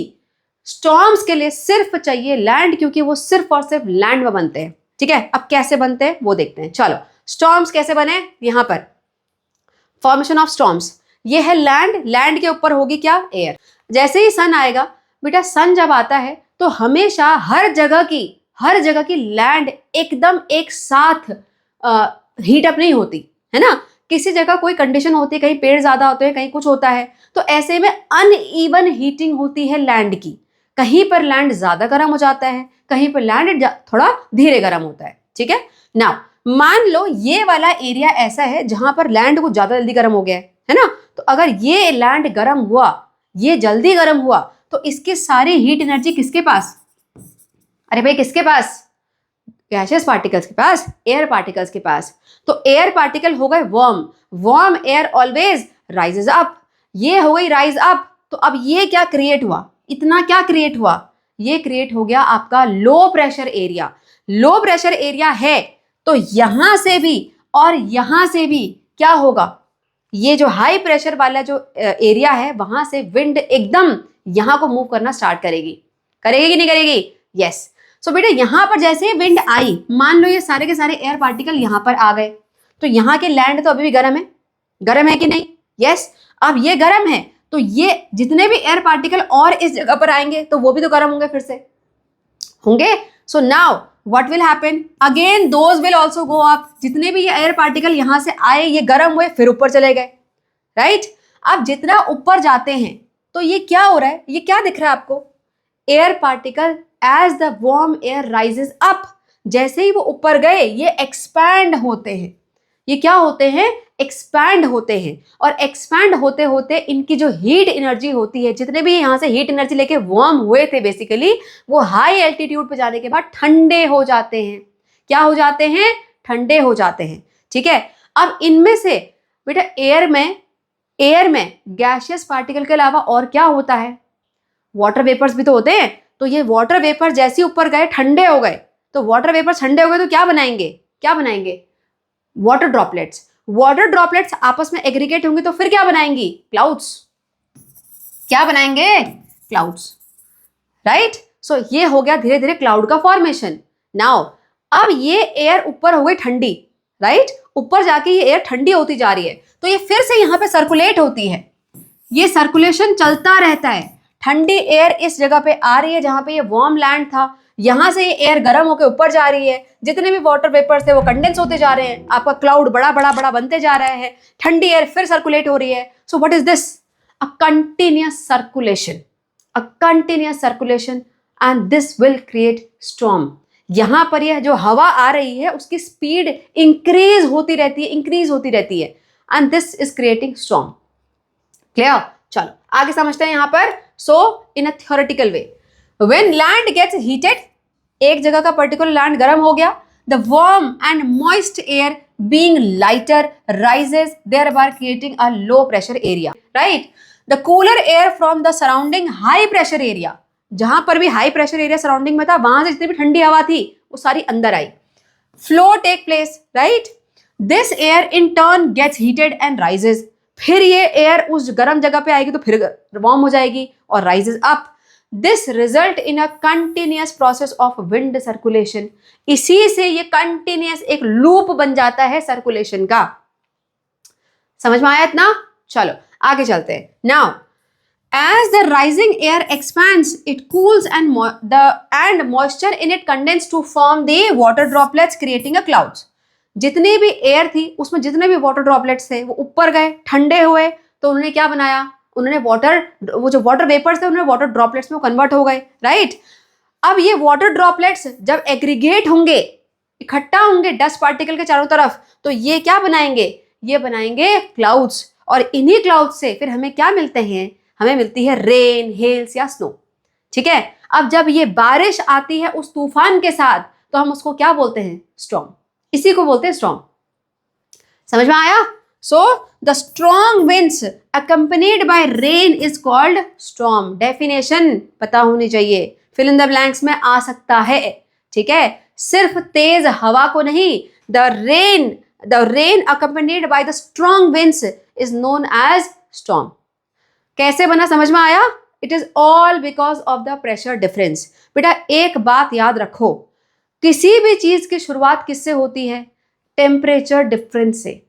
या तो लैंड जल्दी गर्म हो रहा है, लैंड अगर सिर्फ लैंड की बात करो तो लैंड का एक पार्ट जल्दी गर्म हो रहा है, मतलब गर्म तो लैंड का होना ही है। लैंड गर्म होगा, उसके ऊपर की एयर राइज होगी तो फिर उसके बाद कहानी बनेगी। राइज होगी, ऊपर ठंडी होगी, ऊपर क्लाउड बन जाएंगे, वो ठंडी हवा फिर नीचे आएगी, फिर गर्म होगी, एक कंटिन्यूस लूप बनेगा। बस इसके साथ, उस हवा के साथ जब बारिश नीचे आ जाएगी तो स्टॉर्म। समझ में आ गया? इजी है।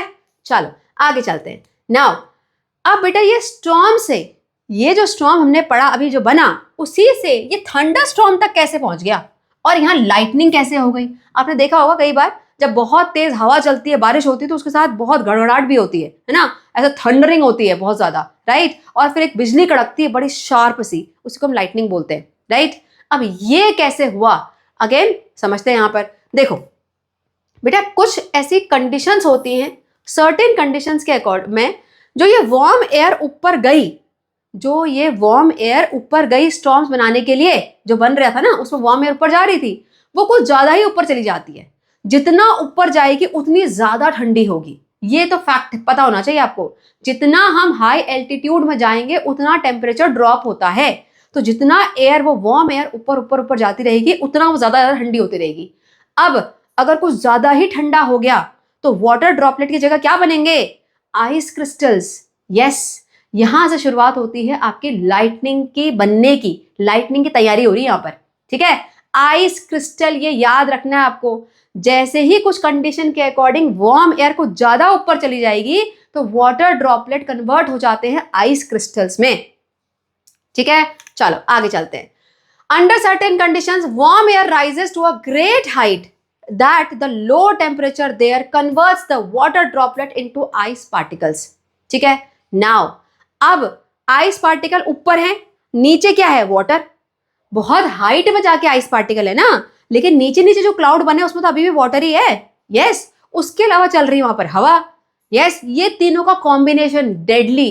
बेटा हवा इतना तेज, ऊपर से आइस पार्टिकल, ऊपर नीचे वाटर पार्टिकल, सो क्या होगा, continuous rubbing because of that high speed wind, right. और आपने इससे पहले 5th चैप्टर जो मैंने कि वन शॉट में समझाया था, उसमें ध्यान से पढ़ा हो तो जब भी कभी किसी दो ऑब्जेक्ट के बीच में रबिंग होती है तो static charge electrostatic charge generate होता है, इलेक्ट्रोस्टैटिक चार्ज जनरेट होता है। देखो बेटा मैंने क्या बताया, आइस पार्टिकल बने ऊपर, नीचे रह गए वाटर पार्टिकल, विंड चल रही है, विंड की वजह से आइस और वाटर के बीच में कंटिन्यूअस रबिंग से क्रिएट हुआ इलेक्ट्रोस्टैटिक चार्ज, यानी पॉजिटिव और नेगेटिव, राइट। अब पॉजिटिव और नेगेटिव में ये देखो, आइस क्या ले जाता है बेटा, आइस के पास, आइस क्योंकि लाइट है, आइस लाइट, थोड़ा राइमिंग चल रहा है देख लो, है ना। वैसे भी आइस लाइट ही होती है। आप कभी भी आइस के क्यूब्स को वाटर में डाल के देखना, कभी डूबते नहीं है, फ्लोट करते हैं, है ना, क्योंकि वो लाइटर होते हैं। So ice being light takes the positive charge goes upward. Ice गई ऊपर, आइस कहाँ जाती है, ऊपर। देखो आइस लाइट होती है, ये तो फैक्ट है।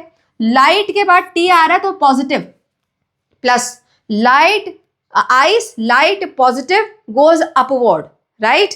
नेक्स्ट वाटर है, हैवी है तो ग्रेविटी उसको नीचे खींचेगी, तो वो आता है डाउनवर्ड है एंड नेगेटिवली चार्ज है, उल्टा ही चार्ज आएगा। अगर आइस के पास पॉजिटिव चार्ज गया तो ऑब्वियसली बात है उल्टा किसके पास जाएगा, वाटर के पास, ठीक है। तो यहां पर क्या हुआ, इसी में हो गया चार्ज सेपरेशन, क्लाउड्स के अंदर ही पॉजिटिव और नेगेटिव का सेपरेशन हो चुका है because of the electrostatic charge. समझ में आया इतना।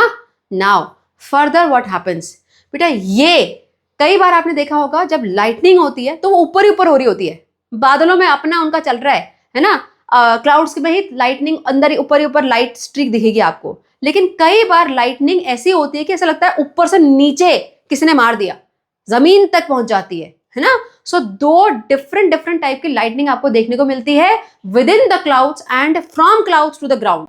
तो विद इन द क्लाउड्स तो क्यों है, ये पॉजिटिव और ये नेगेटिव सेपरेशन हुआ है। जैसे ही ये ज्यादा ही हो गया और बहुत डेंस क्लोज आ गए तो इन्हीं के बीच में बन जाती है एक लाइटनिंग स्ट्रीक, बिल्कुल एक शार्प करंट फ्लो होता है, ठीक है, लाइटनिंग स्ट्रीक बनती है।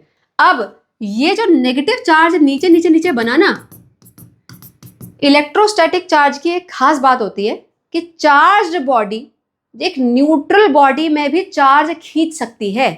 क्या बोला मैंने, चार्ज्ड बॉडी न्यूट्रल बॉडी में भी चार्ज खींच सकती है। Yes, this is the fact, ठीक है।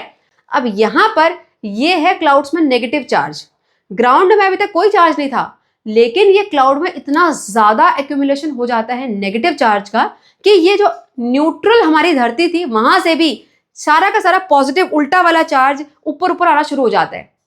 ठीक है, अब ऊपर ऊपर आना मतलब जितना ऊपर ऊपर कोई चीज उतना ज्यादा उस पर चार्ज। मतलब यहां पर ये ग्राउंड में चार्ज है, यहां पर ये ट्री होगा तो इस पे भी होगा, यहां पर एक बहुत बड़ा टावर होगा तो उस पे भी होगा। ठीक है, सब जगह पर ये पॉजिटिव पॉजिटिव पॉजिटिव चार्ज आने शुरू हो जाते हैं। अंडरस्टूड? अब ये बताओ ये वाला नेगेटिव चार्ज कौन से पॉजिटिव चार्ज से जल्दी कांटेक्ट में आ सकता है? जल्दी बताओ। टावर के, ट्री के या ग्राउंड के? ऑब्वियसली टावर के, सबसे ज्यादा क्लोज है ना। तो जितना जल्दी वो नेगेटिव चार्ज के क्लोज कोई चीज होगी उतना जल्दी वहां पर लाइटनिंग की स्ट्रीक गिरेगी। इसलिए कभी भी देखना जो लाइटनिंग स्ट्रोक होती है वो हमेशा पोल पे, बिल्डिंग पे, बड़े बड़े पेड़ों पे पहले वहां गिरती है। सीधे किसी प्लेन ग्राउंड पे बहुत मुश्किल है। वो पहले किसी भी टॉल ऑब्जेक्ट को ढूंढेगी। उसको तो बस स्ट्राइक मारना है ना, उसको बस कनेक्शन चाहिए, नेगेटिव पॉजिटिव का कनेक्शन होना चाहिए। तो जितना जल्दी हो जाए, जितना इजीली हो जाए, ठीक है, तो टॉल ऑब्जेक्ट। करेक्ट? इसीलिए लाइटनिंग और थंडरिंग के टाइम पे हमेशा टॉल चीजों से दूर रहना चाहिए, फ्लैट ग्राउंड पे चले जाना चाहिए। अभी प्रिकॉशन से पढ़ेंगे। समझ में आया? Understood? So this is lightning. Now बेटा हमने शुरू कहां से किया था? Ice particle, water particle, rubbing, electrostatic charge, positive ऊपर नेगेटिव नीचे। इसने पॉजिटिव चार्ज जनरेट करवाया ग्राउंड पे। टॉलर बॉडी में जितना टॉलर बॉडी उतना जल्दी स्ट्रीक। बट ये स्ट्रीक कहां से मूव कर रही है? ये एयर के बीच से मूव कर रही है ना। यहां पर क्लाउड और इस ट्री के बीच में ये वाला एरिया क्या है? ब्लू, ये एयर है। बट एयर तो इंसुलेटर होता है। एयर इलेक्ट्रिसिटी कंडक्ट नहीं करता। अगर कर रहा होता तो हम जिंदा थोड़ी बचते। हम तो अभी तक गए, क्योंकि हमारे सामने मान लो हीटर चल रहा है या फिर कुछ भी एक इलेक्ट्रिक चीज चल रही है, वहां से हमारी बॉडी भी कंडक्टर, वो इलेक्ट्रिक सॉकेट भी कंडक्टर। अगर एयर अगर कंडक्ट करता तो वो सॉकेट से सीधे करंट हमारी बॉडी में आता ना, लेकिन ऐसा नहीं होता है। Air is an insulator. तो यहां पर ऐसा क्यों हो रहा है बेटा? यहां पर इतना ज्यादा चार्ज एक्यूमुलेशन, हाई क्वांटिटी में चार्ज एक्यूमुलेशन होता है ऊपर क्लाउड्स में और नीचे ग्राउंड में, कि कई बार जो एयर जो कि एक्चुअल में इंसुलेटर है उसका भी बैरियर ब्रेक हो जाता है और ये एकदम लाइट स्ट्रीक आती है। ठीक है, अब जब एयर के पार्टिकल के बीच में इतनी स्ट्रॉन्ग हाई वोल्टेज वाली लाइट आएगी तो लाइट के पार्टिकल, जो एयर के पार्टिकल है, एकदम हीटअप होते हैं और एक्सपैंड होते हैं। अब एकदम हीटअप होकर एक्सपैंड होंगे तो फटने की आवाज आती है, that is thunderstorm. Got it? चलो देखो यहां पर थ्योरेटिकली सब कुछ पढ़ लेते हैं। When the negatively charged lower part of the cloud moves closer to the ground, and nearby objects such as trees, buildings, they all become positively charged. Now, when the buildup of charge becomes very large, the insulating property of air breaks down. इसके बाद क्या होता है? A sudden flow of charge takes place, producing a bright flash of light that is called lightning. जैसे ही ये insulating property खत्म air की, ये नेगेटिव और पॉजिटिव मिलेंगे और ये प्रोड्यूस करेंगे एक ब्राइट फ्लैश को, जिसको कि हम लाइटनिंग बोलते हैं। समझ में आया? Further, lightning can occur as opposite charges collide within the cloud. देखो, विद इन द क्लाउड अगर अपोजिट चार्ज मिलेंगे तो भी लाइटनिंग होगी, और अगर नेगेटिव और पॉजिटिव ग्राउंड के बीच में होगा तो भी लाइटनिंग होगी। दो केस में लाइटनिंग होती है, ये पता होना चाहिए अगेन। ठीक है, चलो। Now what about thunderstorm? यहां पे लिखा हुआ है lightning rapidly heats up the air. Lightning से जो हाई वोल्टेज है वो आसपास की एयर को एकदम बहुत तेज गर्म करेगा, causing the air to expand. एकदम एयर एक्सपैंड होगी तो वो एक्सपैंड जो है वो एकदम फटने वाली आवाज यानी थंडरस्टॉर्म को जनरेट करेगा। ठीक है, that produces a large sound known as thunder. A storm accompanied by a lightning and thunder is known as thunderstorm. तो एक ऐसा तूफान जिसके साथ थंडरिंग भी हो और लाइटनिंग भी हो, उसी को हम थंडरस्टॉर्म बोलते हैं। Right? So this is thunderstorm. Further, now what are the precautions and safety measures that we have to take during this thunderstorm? बेटा कंसेप्ट अगर समझ में आ गया तो आधे प्रिकॉशन तो आपको ऑलरेडी समझ में आ ही गए होंगे। मैंने क्या बताया था, ये पॉजिटिव चार्ज टॉल ऑब्जेक्ट्स पे भी एक्यूमुलेट होता है और वहां पर ये स्ट्रीक जल्दी प्रोड्यूस होती है। तो किसी भी टॉल ऑब्जेक्ट से दूर रहो। अगर आप बाहर हो तो किसी पोल के पास, ट्री के पास मत जाओ। सबसे बेसिक प्रिकॉशन है ये, ठीक है। During lightning stay away from tall objects, find a low lying open area and crouch down, ठीक है। डोंट लाई फ्लैट, इस तरीके से बैठना होता है जितने छोटे मिनिमम बॉल अपने आप को बना सकते हो वैसे बैठना है। फ्लैट नहीं सोना है। ऐसा किसी को लगे कि हम बिल्कुल फ्लैट हो जाएंगे तो हो सकता है जो नेगेटिव चार्ज है उससे और दूर हो जाएंगे। नो बेटा, जब आप फ्लैट करोगे बॉडी को तो आपकी बॉडी का सरफेस एरिया बढ़ जाएगा। सरफेस एरिया बढ़ेगा तो ज्यादा से ज्यादा पॉजिटिव चार्ज आपकी बॉडी में होगा। Got it? तो इसी केस में आपको क्या करना पड़ता है, अपनी बॉडी को स्मॉल करना पड़ता है, बहुत शॉर्ट करना पड़ता है। Got it? In this position. Further, now do not lie down flat and avoid using an umbrella with a metallic rod. ऐसा कोई छाता मत यूज करो जिसमें मेटेलिक रॉड हो। क्यों? क्योंकि वो आपके सर के ऊपर है, हाइट बढ़ा दी। अगर लाइटिंग स्ट्रिक सीधे मेटल बॉडी में पहले पड़ेगी ना, क्योंकि दे आर गुड कंडक्टर, तो सीधे आपकी बॉडी में ट्रांसफर हो जाएगा, ठीक है। Further, next, if you are in water get out of it. अगर आप पानी में हो, मान लो स्विमिंग पूल में हो, तो तुरंत उससे बाहर आ जाओ। Why? Usually water is a poor conductor, लेकिन under certain circumstances water can be a good conductor. उसमें इंप्योरिटीज डिजोल्व हो जाती हैं और फिर वो वाटर को कंडक्टर बना देती हैं, ठीक है। तो ऐसे केस में वाटर से बाहर आ जाना चाहिए। Next, if you are inside a bus or a car you are comparatively safer. बेटा बस और कार के अंदर अगर आप बैठे हो तो इसका मतलब आप कंपेरेटिवली सेफ हो। बताओ क्यों? कितने लोगों को इसका आंसर पता है? काफी सारे बच्चे ये सारे बेटा रट लेते हैं। डोंट रोट इट डाउन, अगर समझ लोगे तो याद करने की जरूरत भी नहीं पड़ेगी। क्यों सेफ हो कार और बस के अंदर? जल्दी से टाइम के साथ pause this video and tell me the answer. Maximum बच्चे आंसर करेंगे क्योंकि मैम वहां पर टायर होते हैं, they are poor conductor, they are made of rubber. But बेटा ये वाला आंसर नहीं है यहाँ पर। एक्चुअली होता क्या है, जब लाइटनिंग होती है, यानी ये पॉजिटिव नेगेटिव चार्ज को जब पॉजिटिव मिलता है, कहाँ पर? कार की मेटेलिक बॉडी में या बस की मेटेलिक बॉडी में, तो वो एकदम सारा का सारा चार्ज जो होता है वो पास हो जाता है। कहाँ पर? मेटेलिक बॉडी से बाहर ग्राउंड में। बेटा ये जो लाइटनिंग है ना, ये हमेशा इजीएस्ट पाथ को ढूंढती है, इजीएस्ट पाथ को करंट को पास करने के लिए, ठीक है। तो क्योंकि मेटेलिक बॉडी है तो मेटेलिक बॉडी बाहर पूरी मेटेलिक बॉडी है, तो जैसे ही अगर करंट फॉल होगा अगर कार पे, तो वहीं से सारा का सारा डिसिपेट हो जाएगा ग्राउंड में। लेकिन provided you should not touch any metallic part. इस बस में और कार में जब आप अंदर बैठे हो तो मेटेलिक पार्ट को उस टाइम पे टच नहीं करना है। Crouch yourself again. क्लियर? चलो moving further. Here, have you ever heard of lightning conductor? बेटा डू यू नो, जितनी भी ये हाई राइज बिल्डिंग आजकल बनती हैं, बुर्ज खलीफा है ना, जितने भी हाई राइज हैं, उन सब के बिल्डिंग के ऊपर टॉप में एक ऐसा मेटेलिक रॉड लगा रहता है सबके। This is mandatory. ये है lightning conductor and this is the safety from lightning. Yes, अब बोलोगे मैम ये रॉड क्यों है भाई लाइटनिंग कंडक्टर, इसका नाम ऐसा क्यों है? बेटा ये बोला जा रहा है लाइटनिंग को कि आओ भाई तुम हम पे गिर जाओ। यस, ये हाई राइज बिल्डिंग बोल रही है, अच्छा चल आजा जा, देखता हूं मैं, डेयर कम यू कम, ऐसे करके, ठीक है। अच्छा चलो जोक्स अपार्ट, ये क्यों होता है बेटा? एक्चुअल में हाई राइज बिल्डिंग तो अपने आप में एक थ्रेट है ही कि लाइटनिंग उस पर गिर सकती है। अब ये कंडक्टर क्यों लगाया? बिकॉज मैंने क्या बताया, लाइटनिंग को चाहिए इजीएस्ट पाथ। तो अगर हाई राइज बिल्डिंग पे लाइटनिंग गिरेगी और उससे भी थोड़ा सा ऊपर ये लाइटनिंग कंडक्टर है जो कि मेटल बॉडी का बना हुआ है, तो लाइटनिंग पहले इसको चूज करेगी, इस मेटल कंडक्टर को, ठीक है। तो बिल्डिंग पे नहीं, इस मेटल कंडक्टर पे सारा का सारा चार्ज पास हो जाएगा, पूरी ये बिल्डिंग बच जाएगी, ठीक है। अब ये लाइटनिंग कंडक्टर कहाँ जा रहा है? बेटा अंदर ही अंदर ये लाइटनिंग कंडक्टर यहां से सीधे इसका कनेक्शन होता है नीचे एक कॉपर प्लेट पे, ये ग्राउंड प्लेट बोलते हैं इसको, अंदर दबी होती है ग्राउंड के।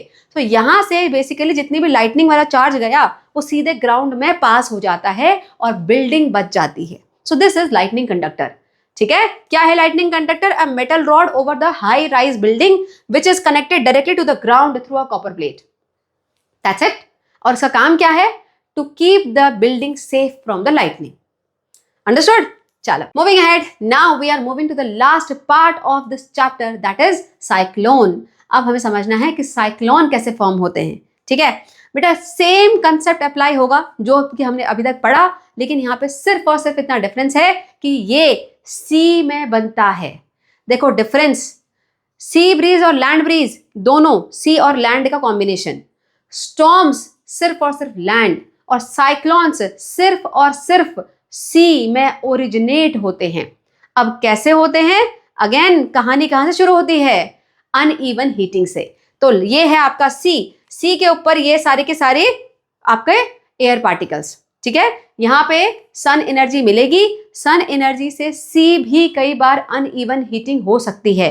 ठीक है, अब ज्योग्राफी जाके पढ़ोगे क्यों होता है ऐसा। चलो, सो अनइवन हीटिंग हुई, यहाँ का पानी ज्यादा गर्म हो गया तो ये जितने भी हीट एनर्जी है सारे के सारे ट्रांसफर किसको होगी? वाटर, इस पूरे एयर पार्टिकल्स को होगी, है ना। एयर पार्टिकल्स को ट्रांसफर हो गई तो वार्म एयर हो गई, warm air rises up. But यहां पर वार्म एयर के साथ साथ और क्या राइज हुआ? और इतने सारे ये ब्लू स्काई ब्लू डॉट क्या है? ये है बेटा लॉट्स ऑफ वाटर वेपर। देखो यही चीज बिल्कुल लैंड में हुई थी, same this thing happened in the land, same this is happening in the sea. What is the difference?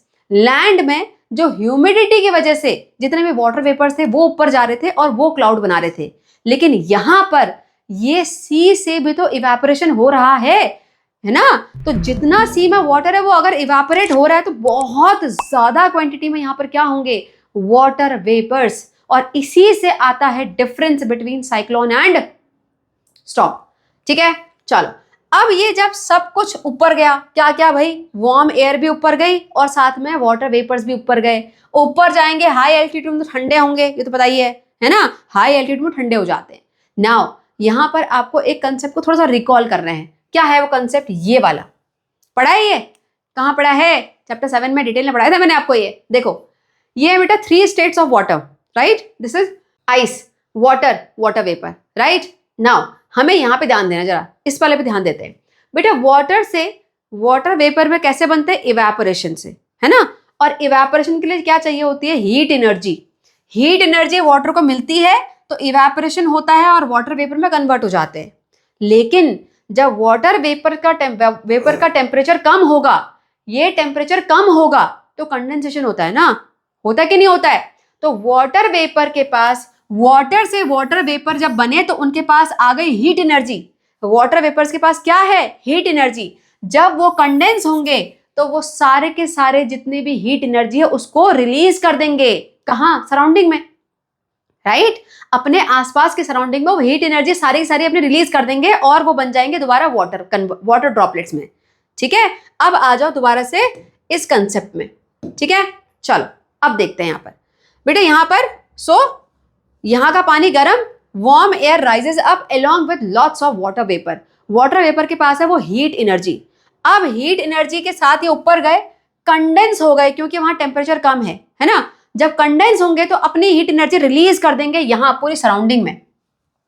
ठीक है, यहां पर हीट एनर्जी आ चुकी है, यहां पर एक्स्ट्रा हीट एनर्जी आ चुकी है इस एरिया में, क्योंकि ये जो वाटर वेपर थे उन्होंने रिलीज करी है।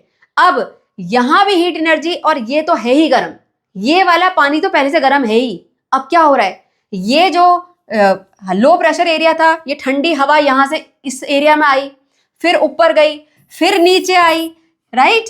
ये यहां से इधर आई और ये फिर यहां से नीचे आई। सो कंटिन्यूअस सर्कुलेशन तो यहां पर भी हुआ, कंटिन्यूअस सर्कुलेशन यहां पर भी हो रहा है, जैसे कि आपने स्टॉर्म्स में देखा था। लेकिन यहां पर ये वाली हीट एनर्जी, ये जो हीट एनर्जी है ये एडेड हुई इसके साथ। गॉट इट बेटा, ये बोला जाता है self fuelling system of cyclones. Self fuelling system कैसे? अगर ये सी ठंडा हो भी गया किसी तरीके से, मान लो ये पानी ठंडा हो भी गया, ये जो हीट एनर्जी कंटिन्यूअस ये वाटर वेपर ऊपर जा जाके रिलीज कर रहे हैं, ये नहीं खत्म होती। ये हीट एनर्जी और इस पूरे एरिया को गर्म करके रखती है। तो होता क्या है? ये और ऊपर और ऊपर और ऊपर जाते रहेंगे। ठीक है, ये warm air will rise, keep on rising up and up, and along with that अर्थ का रोटेशन भी यहाँ पर रोल प्ले करता है। बेटा जैसे ही अर्थ का रोटेशन ये कंटिन्यूस चल रहा है, ये इसको घुमा देता है स्पिनर फॉर्म में, एंड यहां से होती है इसकी स्पिनिंग विच इज साइक्लोन। ठीक है, अब देखो हमने क्या समझा यहां पर, इसमें समझते हैं। Have a look here. So cyclones are large storms, cyclones are basically large storms. कहां प्रोड्यूस होते हैं ये? These are formed over warm ocean water. Further, ocean water में हुआ क्या?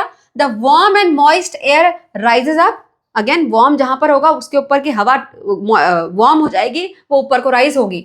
Further, the water vapor cools down and condenses. ऊपर जाएंगे तो water vapor जितने भी होंगे सारे ठंडे हो जाएंगे, condense होंगे.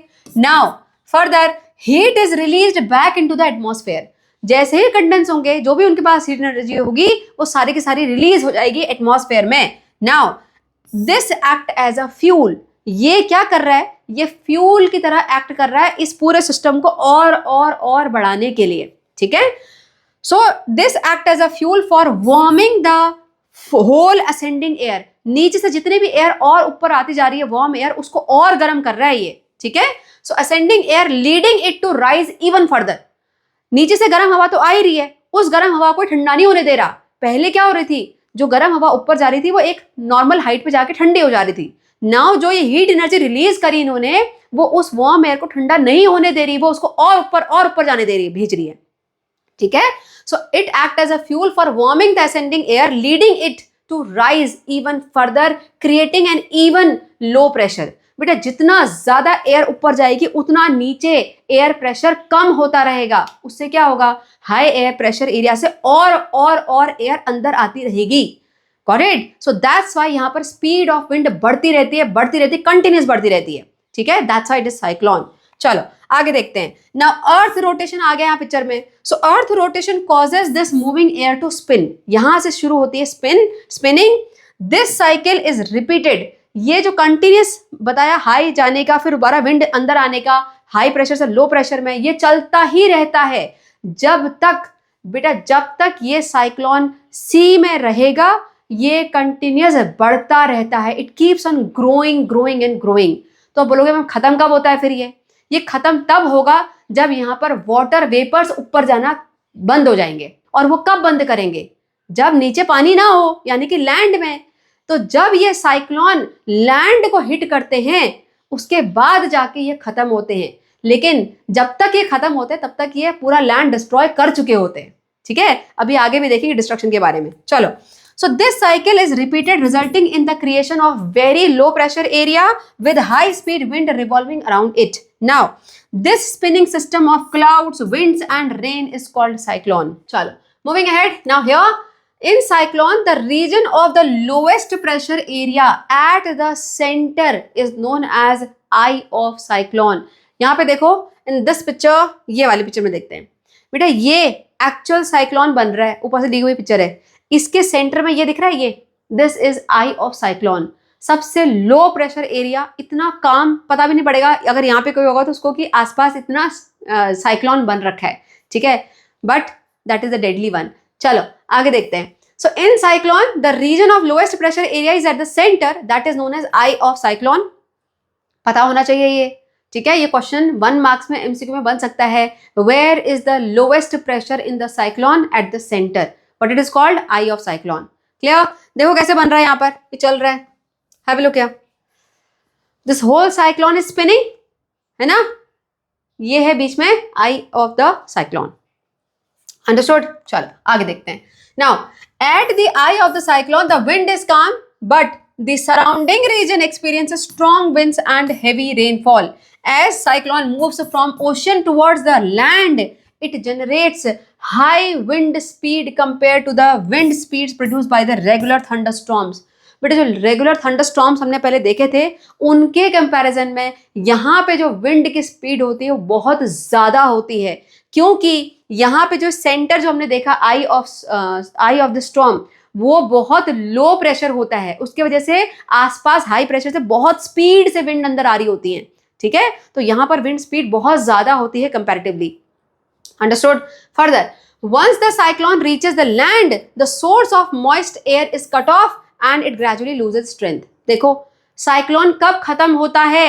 लैंड पे आने पे। क्यों खत्म होता है? क्योंकि जो सोर्स है, क्या है वो सोर्स? जो सोर्स ऑफ मॉइस्ट एयर जो कि उसको ओशन से मिल रहा था वो कट ऑफ हो गया, तो धीरे धीरे अपनी स्ट्रेंथ खो देता है। चलो moving ahead, now destruction caused by the cyclones. बेटा साइक्लोन्स से डिस्ट्रक्शन कैसे होते हैं? देखो यहाँ पर एक तो यहाँ पे एग्जांपल दिया हुआ आपके एनसीईआरटी में, the Amphan cyclone in 2020 had a peak wind speed of 270 kilometre per hour.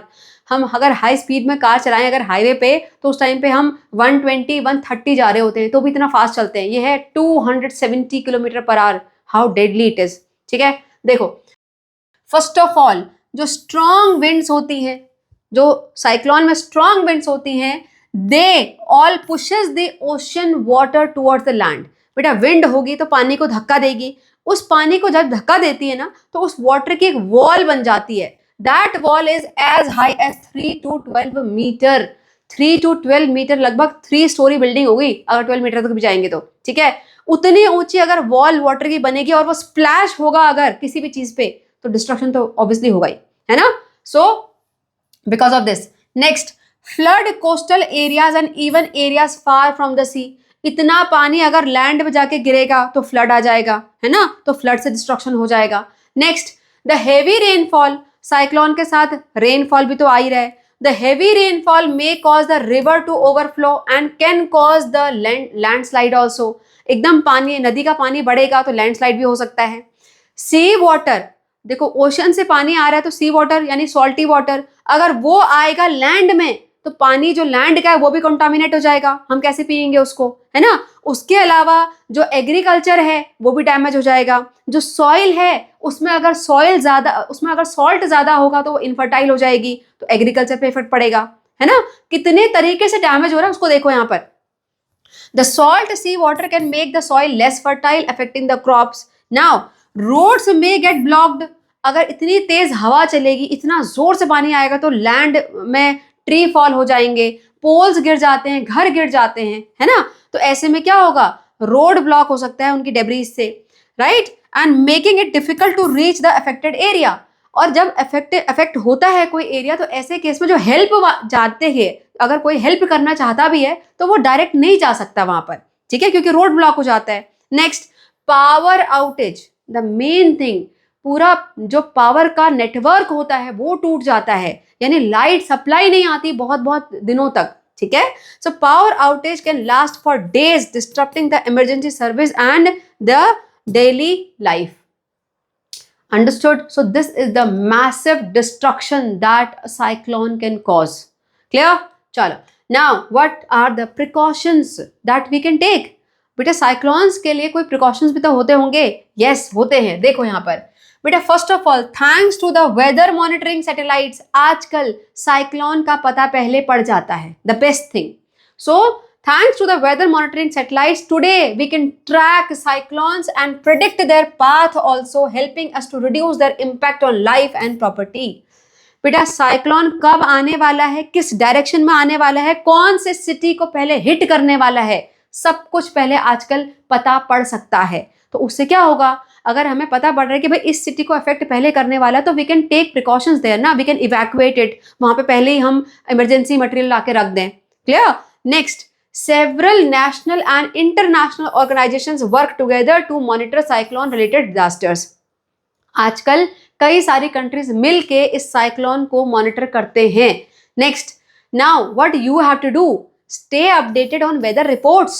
बेटा सिर्फ फोन में गेम मत खेलो, यस, और चैटिंग मत करो, इंस्टाग्राम में मत लगे रहो, कभी कभी न्यूज भी देख लिया करो, yes, that it is showing.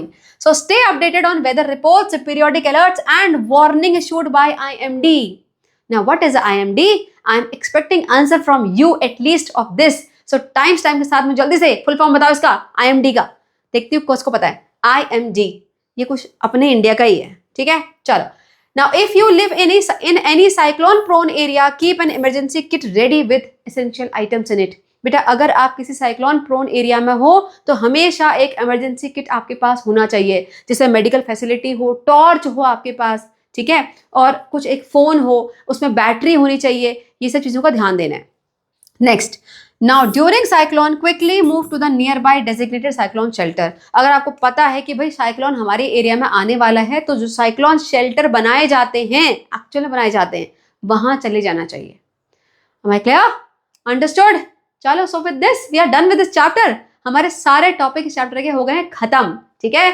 So I hope you were able to understand each and every part of this chapter. सारे कंसेप्ट वो क्लियर हो गए होंगे, but still having any doubt और facing any difficulty, comment, ask question there, I'll revert back, ठीक है।